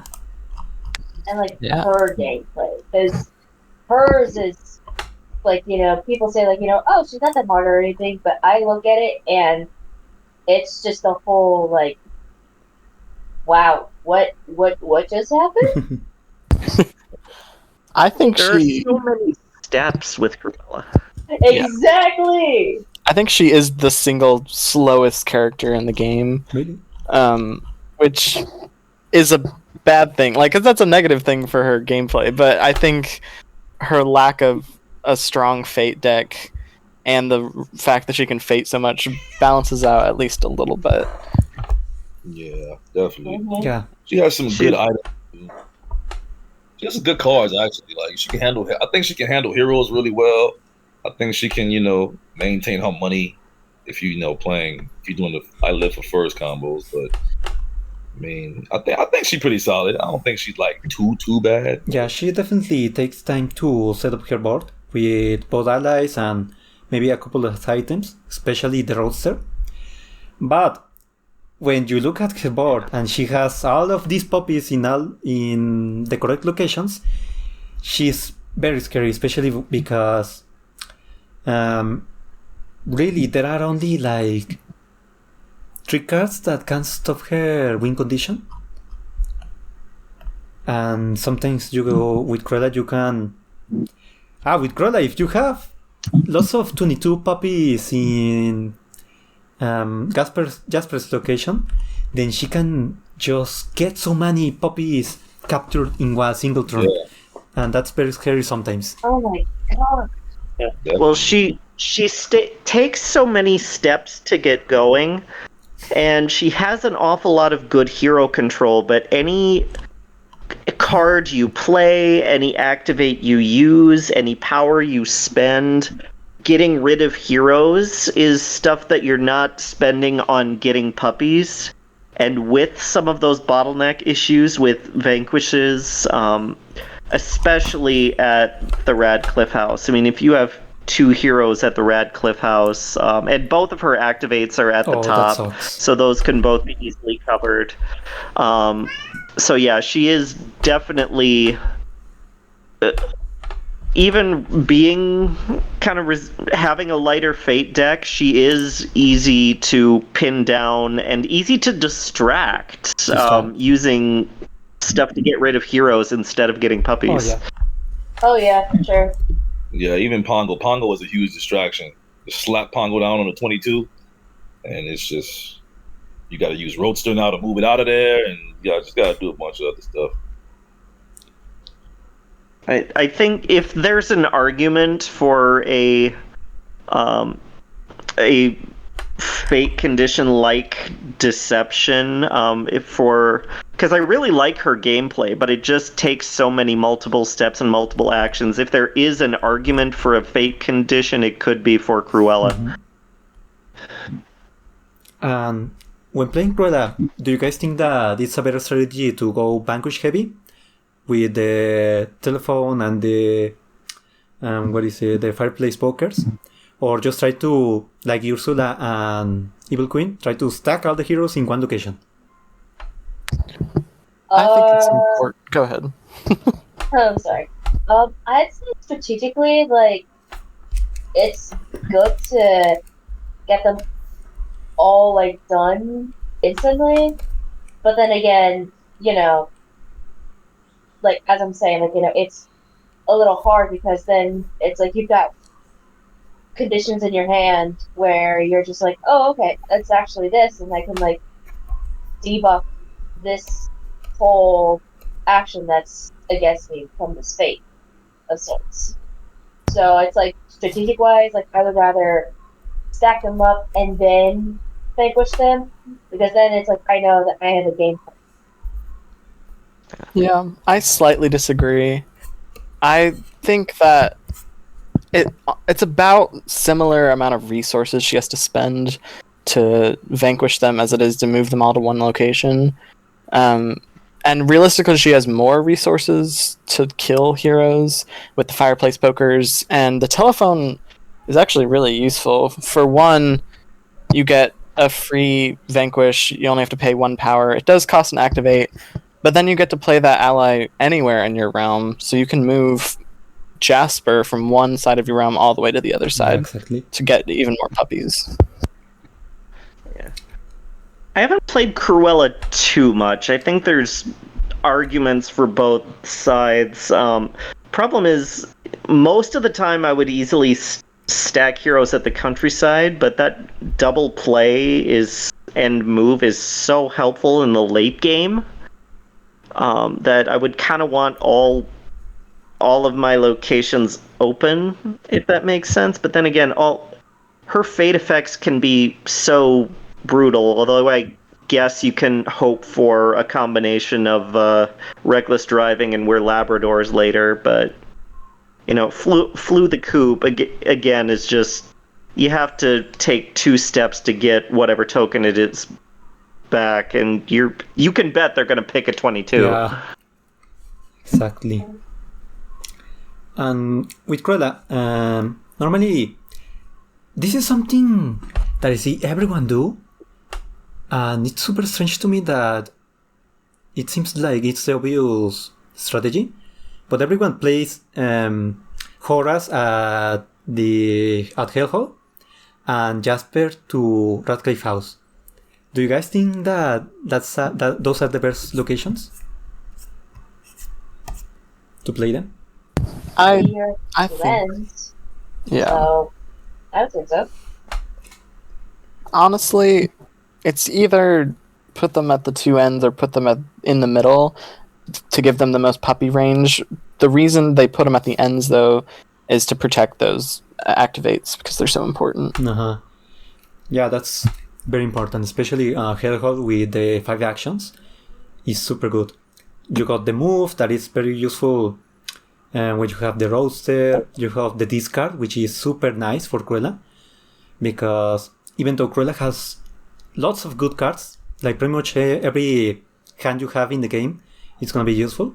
But still, I prefer to go discard heavy with Cruella to try to recycle those pokers and maybe get to the Isle of Force is faster. And yeah, but what I find most interesting is that Horace is played specifically to Hellhole and Jasper to Radcliffe House. I have no arguments to play them to those locations specifically. What about you? I don't think it matters a whole lot, but Jasper does have more strength, and I find that Radcliffe House is targeted more by heroes because of the fate action. They want to fate lock Cruella, so it might be a tiny bit more useful to have him there instead of Horace. That's true. Yeah, very good point. Yeah, I think with Cruella, I feel like you just need to keep your activate spots open. If you can keep those open, you should have like a smooth game. Uh-huh. As long as you keep activating, getting those puppies out, you should be all right. Yeah. And I can understand why Cruella is on the bottom tier, because again, it is so easy as a beginner. I know this happened my first couple of games to put them on the board and grab them as soon as they come out, and I was power starved a good chunk of the game. You really have to make use of those I live for furs, or you're not going to get anywhere. Uh-huh.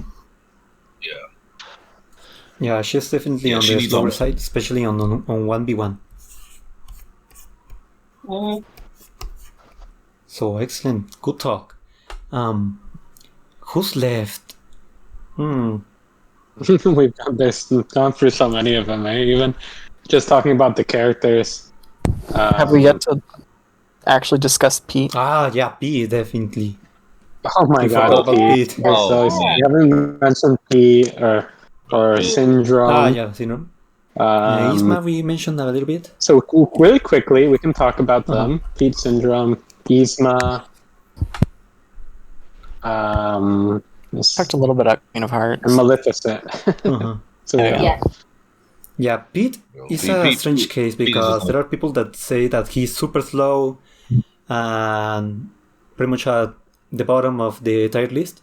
And some people think that he's fine, he's pretty good, and he's in the middle. What do you guys think? Pete scares me. It varies, honestly, in my opinion. Bro, I wish I could put Pete lower than that. Pete is just awful. Really? He's awful. Why do you think that Pete is so bad? He's just too fragile. Like, it's just like, if you get the airport blocked, that's it.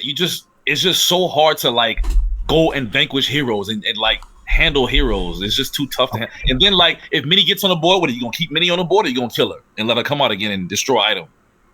Uh-huh. It's like do you keep Minnie or not? Like, do you keep Minnie or not? The reason he is a tough cookie. He is a tough cookie. The reason I have him so low is, again, the consistency thing.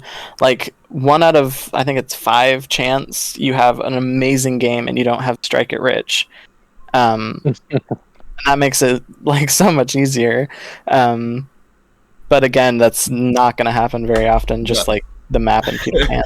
Also, too, I know at least one of y'all had those games where play a game was your last thing and you couldn't do it. You activated play a game 10 times. You activated play a game 10 times and still didn't get it. Like, my gosh. Yeah, that's happened. Yeah, that's awful, especially because the play a game has to be played at the same location as the goal. So it's super annoying that you fail and then you have to move somewhere else and go back. Oh, the bottleneck. At the airport. I'm good on Pete, man. I'm good on him. Yeah. And also Pete is a super interesting case because, strangely enough, he has trouble vanquishing heroes, even though he has so many allies. Yeah, right. And right? some pretty good ones. For example, the bandits, you can play as many as you can as long as you have the power. Also, he has airstrike, which is super useful to get rid of Mickey Mouse immediately.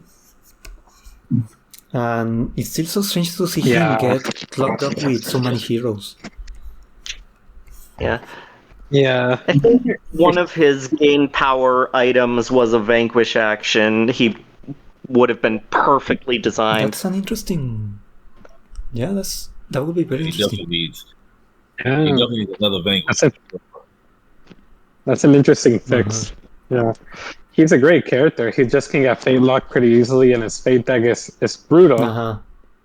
It can be brutal, but we've definitely seen some amazing Pete players who know how to use him competitively. Definitely. Like, there's so many things that I thought Pete had. Like, I thought Nox Silly was bad at first. Nox Silly is so good. Like, it's so good. Everything in this deck is good. Bro. Yeah. Discarding pretty much anything. So yeah, that's Pete. We haven't... Yeah. So we haven't touched yet on Syndrome, Yzma, and Maleficent. So we can touch on them briefly. And then we can just end by revealing what was the results of our survey that we did. What's the list of all the villains? And just some parting thoughts. Yeah. But how about we just touch briefly, because we don't want to do them a disservice. So we can do Syndrome for the Syndrome lover. Syndrome, I feel like he's at the middle, and the lower middle of the tier list. Especially because of the end game, because pretty much any fate you get is gonna stop his win condition. Yeah, now Syndrome has a good realm. He has a good realm, can get rid of heroes quickly, but that was totally wicked. It's just too much. Oh yeah. It's just too much. Yeah, a very big part of Syndrome is playing around that's sort of wicked. Like, you have to hope to play around. You have to hope that it comes out early, or you just like, well, I can't play too many, or it's just done. You just gonna get wrecked. And that card hurts so much. Like, it's so painful. Conditions. Yep. Sorry. Continue. No, we were just lamenting how painful it is.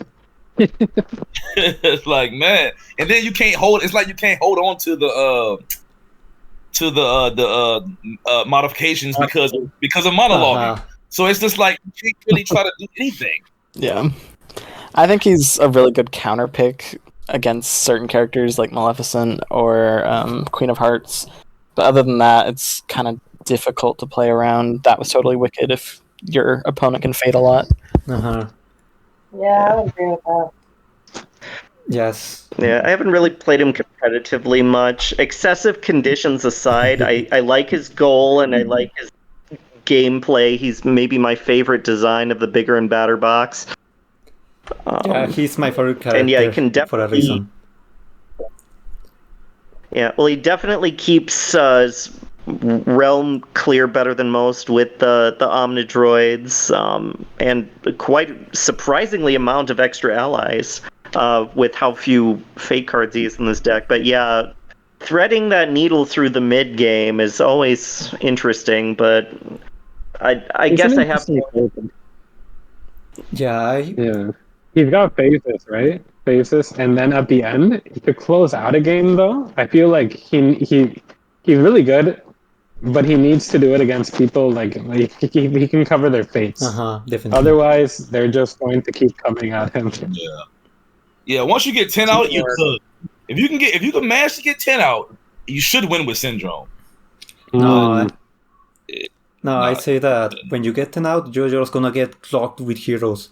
Like the other person is gonna try to. Yeah, but it's easy to get rid of heroes with syndrome. Like, you can get rid of heroes so easy with syndrome. You have 10 always just following everything. Like you should be able to get rid of Yeah, that's true. easy. Force field But does consider mention this. that, though. After defeating a hero, unless that hero is at the par residence, you're gonna need an extra turn to move to the Omnidroid's location and destroy it. So that extra turn is just gonna be used by the other person to fade you and place another hero, because thanks to key teamwork, they can make sure that there's a hero in each fade. Yeah, man. How do you ever win the game? Years later shenanigans in there too, but So how do you close out the game, Meta? Are you ever? Yeah, I try to Do you find discard yourself sometimes everything I fun have hero until I loops? get the Biopros. Yeah. And try to force the other player to only be able to fade me once each 2 turns. Yeah. And also try to make him want to defeat a hero. Like, for example, there are a couple of characters that literally cannot win before defeating a hero. So I try to play that one and force them to vanquish. Okay, so now moving on to our last two, Maleficent and Yzma. And we saved the best for last because Yzma's my favorite, and she's a top competitive character. There's nothing much that needs to be said about her. She's definitely the best character. Yo, them little kids. Yzma can be very mad good, little I say. kids. Oh yes, as an Yzma player, those little kids haunt my dreams every night. Yzma's got a lot of consistency. It's very easily to get thrown off by her fate gimmick. And so I can understand why it's tougher to become a competitive expert with Yzma. But she's another villain where over-fading her gets an awful lot of diminishing returns. Yeah, very interesting with her. That's right, yeah. Little kids aside, but that's what ferocity is for. Yeah. Do you like doing beauty sleep, Michael? Yeah, no, beauty sleep has saved my butt on many occasions.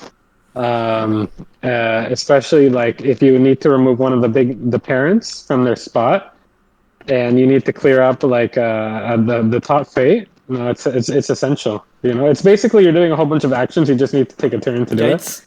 But yeah, especially like facing the Facilier or someone where you need to fate. You need to. Exactly. And also, that one's very good to move heroes to Kronk's location to be defeated easily. As well. Yeah. It's got its uses. Yeah, finish the But job. yeah, it's very occasional. How do you say it? Yeah, it doesn't happen too much when I play Yzma. Every card in her deck is pretty useful. Yeah, and okay. With Yzma, and something super interesting that sometimes she gets to a point that the other opponent notices that you cannot stop her unless you literally fade her so much that you have to reshuffle the whole deck. Because if the both children are discarded and you have no way to get them back, then Yzma is just gonna win eventually. Yeah, no, that forced Cusco is so rough sometimes. When Cusco's just sitting there with like, oh my god, yeah, like man, like nothing, like you can't do anything, and you have to play Cusco. Yeah, it's rough. Doesn't happen too much, but still. Or the close seconds, like when the only thing you can play is a wrong lever, and they're like, "Oh, well, if you're playing that, then he's got to be there." Right. It already bites you in the butt from that. Excellent.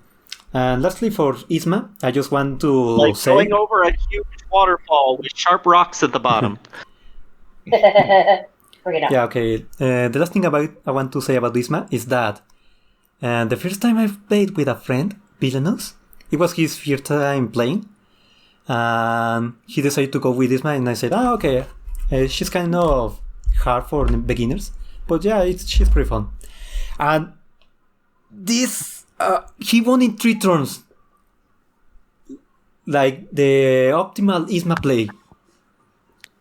Like he got Yeah. Cusco at Wow. Bronx location, and since he was it was his first time playing. Obviously, I tried not to fade him because I felt bad, honestly. That So can happen. He's- I noticed that if you Good don't luck. fade Isma and you don't know where the children are or where those key cards are, then she can win super easily.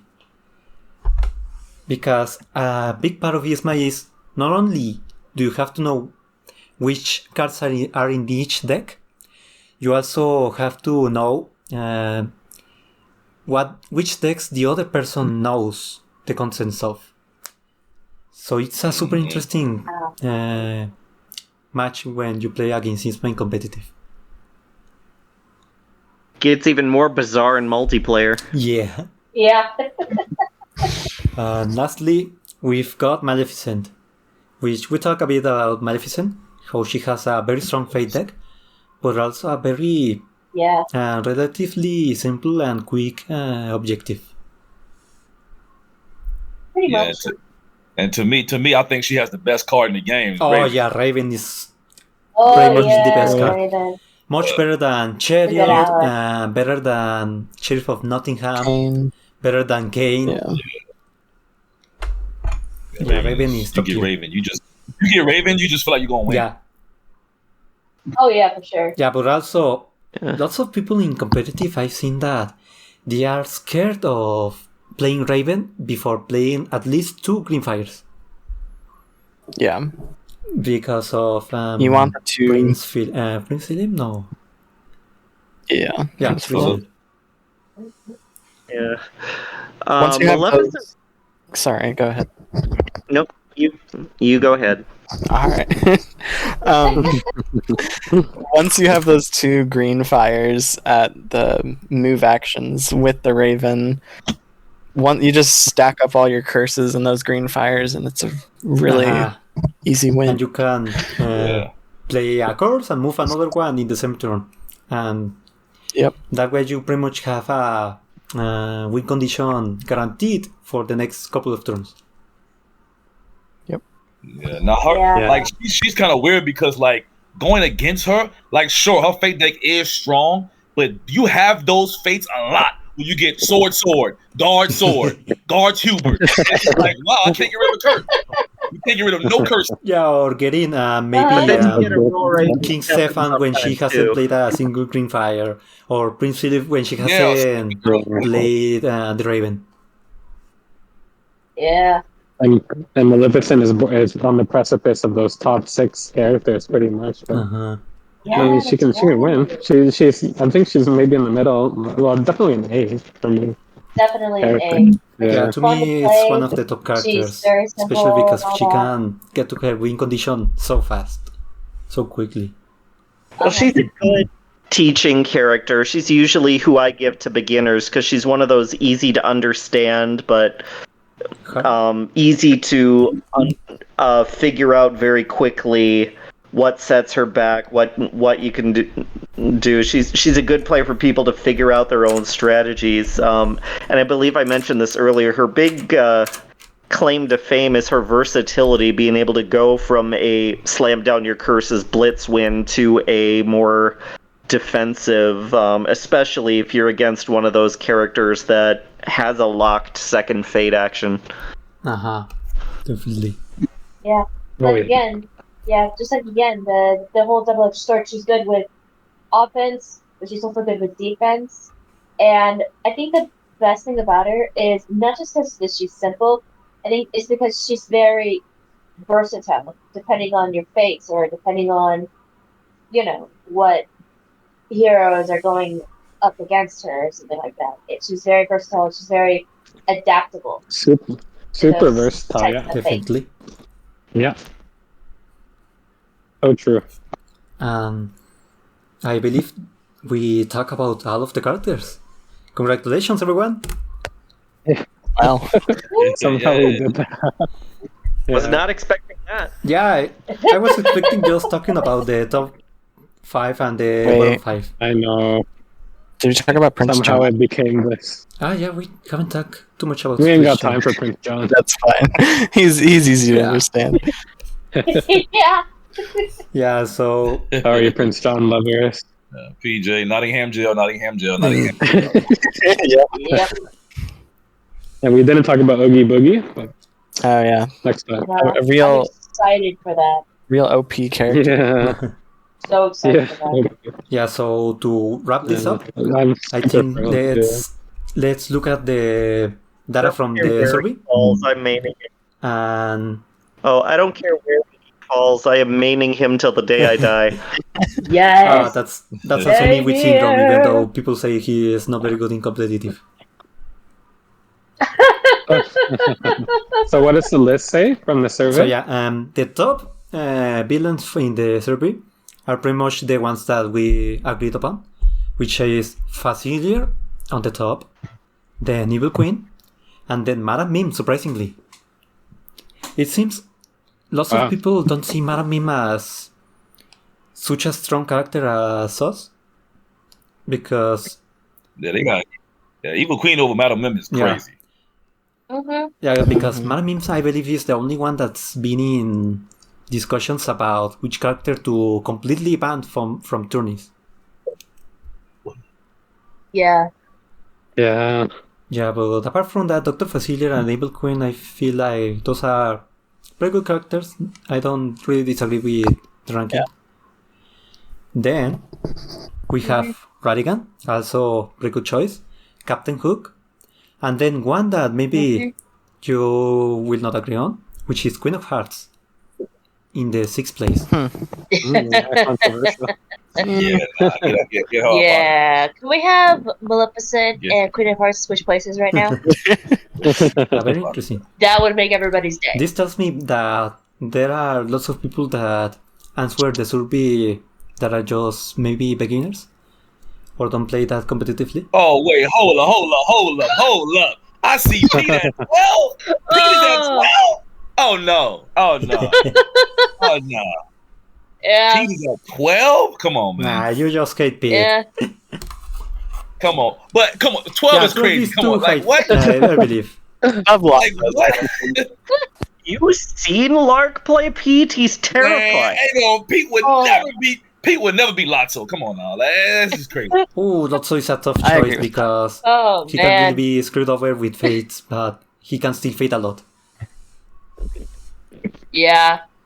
And well, in 7th place we got Prince Sean, which is also another character that most beginners say he's like the best character in the game. He cannot be defeated. But honestly, it's like that's an easy cheat for a win. Mm-hmm. Yeah, Prince Sean, I believe he's most of the time he's on the top because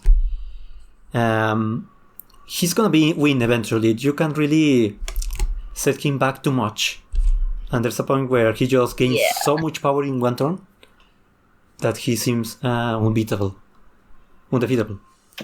Then we got Maleficent, Yeah.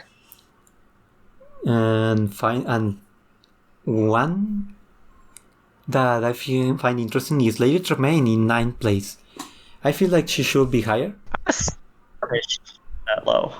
because that's pretty much the middle of the road. Yeah. Then we got That's a good middle ground. Disma.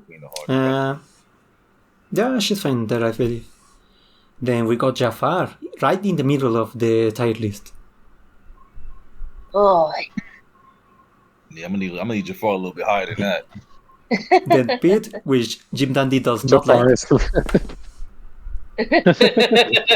Then we have Gaston, Jafar is right above each. which I disagree with Gaston. I feel like he's on the...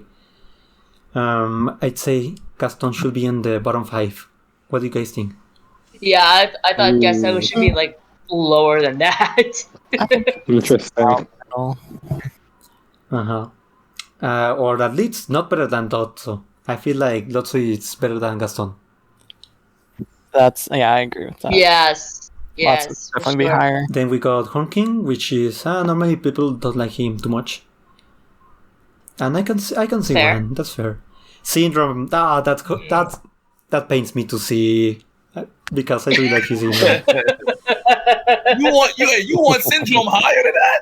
I feel like it should be like at least 2 or 3 slots higher. I mean, it hurts me not because I think he should be too high, but more because I really like him. And it hurts me that I kind of agree with the placement. Maybe a couple of places higher, but still, Syndrome is very tough when someone discards a major modification. Then we got Ursula, which I saw some people in the competitive channel talk about how Ursula is actually pretty good against a lot of characters. I feel like she's on the bottom for me because there's a point where Ursula has to get like those 3 specific cards: the Green Contract, a way to move King Triton, and also make sure to do it in one turn, or else someone else is gonna play, for example, Sebastian or something like that. Grimsy and just rock you. Grimsy sometimes is. At least you don't have to go through all the other 7 heirs to become Queen of the Ocean. I mean, just focus on the one. Then we got Cruella de Vil, which, she's on the slower side. So not surprised about that. Yeah. Mother Gothel, I disagree heavily with that. Yeah. Oh. I think Gothel should be a little higher. Yeah, sure. A bit higher. She's definitely on the slower side, but not nearly as much as Cruella de Vil. And if you play the right combos with the right cards, you can really get so much trust in one turn. Then we got Scar. Yeah, I agree with that. And Hades. I definitely do not agree with that. Hades maybe a little bit higher for me, but still, Scar definitely on the bottom. Yeah, Scar's on the bottom. For sure. Yeah. I think Hades is a lot better than what a lot of people think, man. Hades is good to me. Because he can play around so many conditions. That's true. Especially the move conditions. Hades, most of the time, he's just going to be moving in Titans, and that doesn't trigger those conditions. I guess the Chariot would, though. And those strength conditions, too, like those, if you have a fort cause like Cunning, you can play around conditions like that. Mm-hmm. That's true. So, very interesting discussion here. Any more... anything else you want to say before we wrap this up? Maybe some general talks on the competitive side of Villainous? I hope that, it's not no banning system, because I don't want everybody just to ban Mim. Like, we just figure out how to play against it. I agree. Yeah. Mim is... I think that... I think the fun part about competitive is that even though some are definitely stronger than others, it's fun to find ways to have a weaker villain beat one of the stronger ones, and it's some fun outplay maneuvers and stuff. It'll be interesting. One thing that I wouldn't mind seeing is instead of a ban system is we've done like timed matches before. It'd be interesting to see if Mim stays, if people start playing to use the timer to their advantage rather than fate necessarily. Maybe that's not healthy, but it's an option. Do you mean like taking more time on your turns? Or what? Well, if they can't beat fate, then try and use the timer to end the game in a way that is less advantageous to Mim. I don't know, maybe that's abusing the system, but I don't really like that because that's not fun, to be honest. Yeah, I'm kind of against the whole time thing. Well, part of the reason why I wanted to make the magnificent, marvelous match was because I wanted to see if by having all of these smart memes together, we could try to figure out like a good fading strategy. And I found it very interesting in the finals that the last matches took way longer than I expected. And that really made me feel like maybe with the right fates, Malamim can be beat. Yeah, just strong character, the right fates. She can be beat. Uh-huh. Yeah. I am astonished in the box that included strength increasing and minusing. They had the deck space in both the villain deck and the fate deck to increase and decrease the strength of transformations. Why on earth did they not do that? Yeah, it would have been interesting to, I don't know, have the God Merlin at 5 and you need to lower him to 4. Rock, paper, scissors system. Yeah, they really fit those in right there, man. Those strengths. Or maybe having a fate card that adds strength to a transformation. So that way you have to defeat them with no, I make the rules. That'd be interesting. Yeah. Or increase the strength of the transformation that you need. Really play into that rock, paper, scissors thing more. Yeah, definitely. Or at least put one of those fate actions on the top, please. Yeah.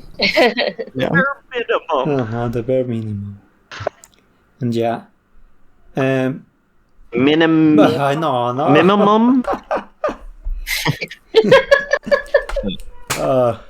Okay, to wrap this up, I want to hear your talks about overfading in competitive games.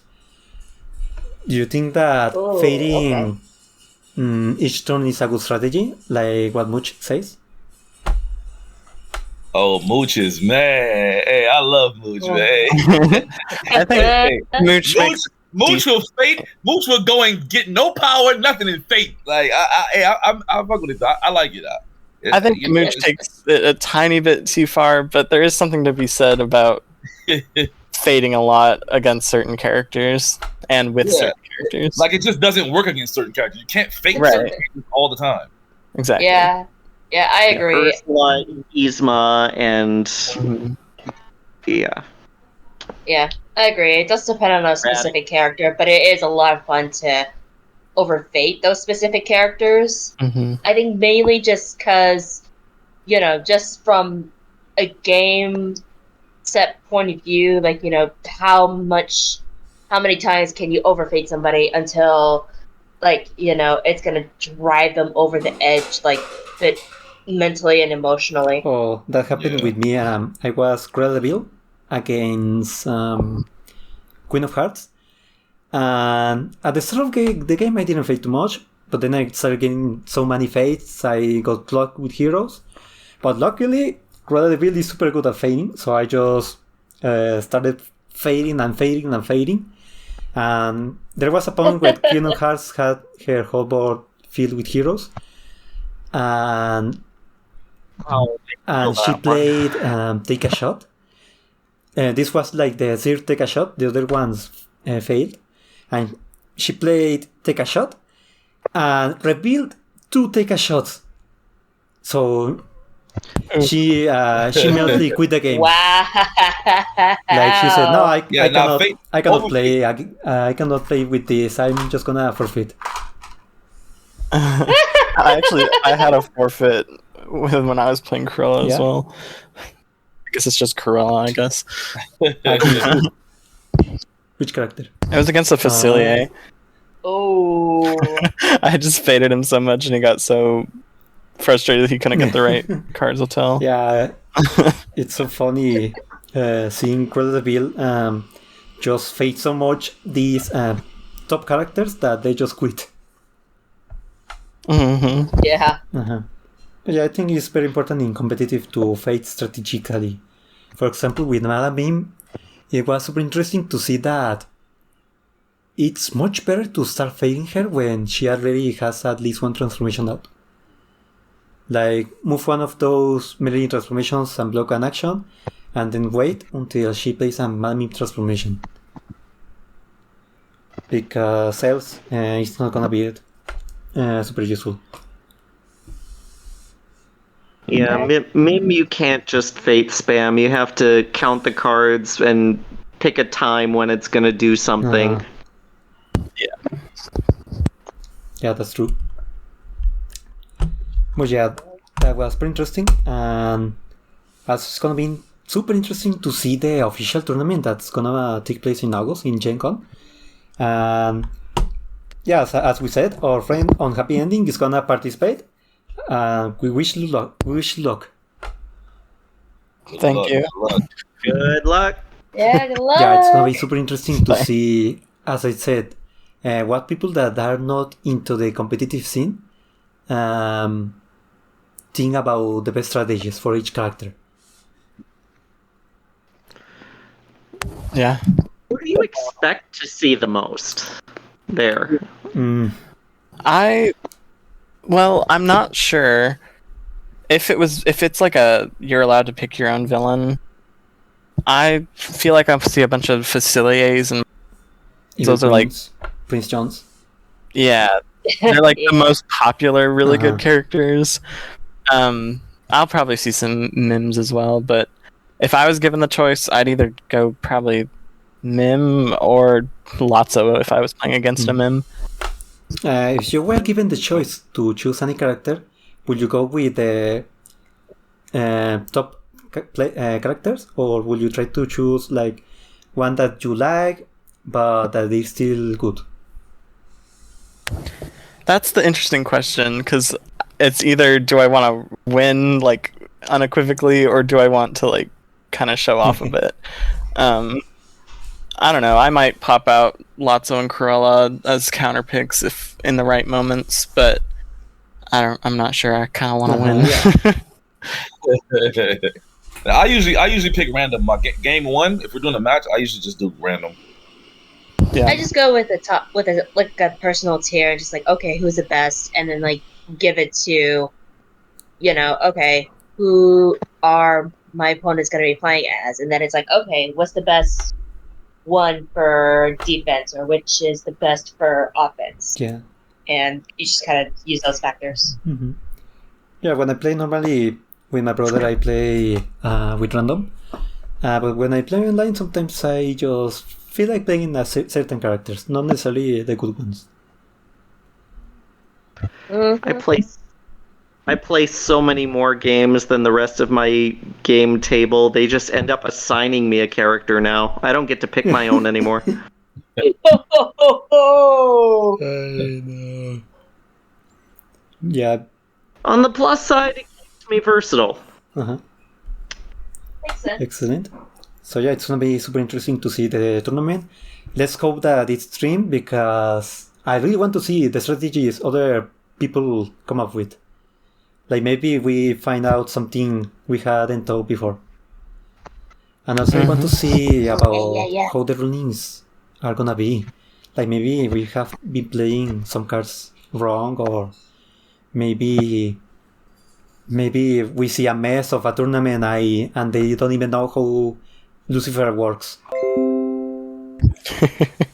Yeah, that's my main worry. It's like, that's not how Lucifer works. I'm like, yeah, maybe is. we have a 3-minute discussion on whether Rex gets the -1 when played after the Hattie is already on the board. Yeah. Like those specific details are gonna be super interesting to see in an official tournament. Mm-hmm. Yeah. On the plus side, we might actually get some official rulings on some of the Ravensburger cards. We haven't had that since Prospero Hall left. Yeah, there are cards that have been explained with the latest expansions, but I believe this has not been explained. Like, I believe we are playing with the rulings that we just feel like are the most logical. Well, yeah, to be honest, I'm not looking forward too much to this tournament, because I expect people to play with the fading strategy and just overfade the other character. Yeah, I'll make sure to play Ursula then. Yeah, still Good call. gonna be interesting, and wish you luck on UnhappyEnding, and you can tell us how it went.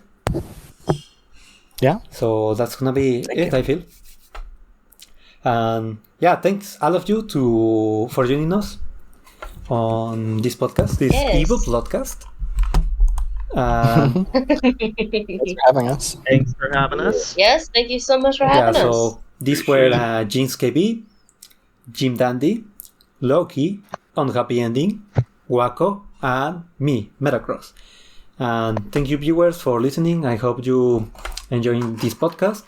And make sure to look forward to the next one, which is gonna be similar to this one, but it's gonna be about the most fun and best designed characters. Not necessarily the best ones in a competitive game, just which are the most fun. And it's a very different list. We're gonna see lots of characters that are at the bottom on the competitive tier list, at the top of the fun list. So make sure to listen to that one also. So yeah, that's gonna be it.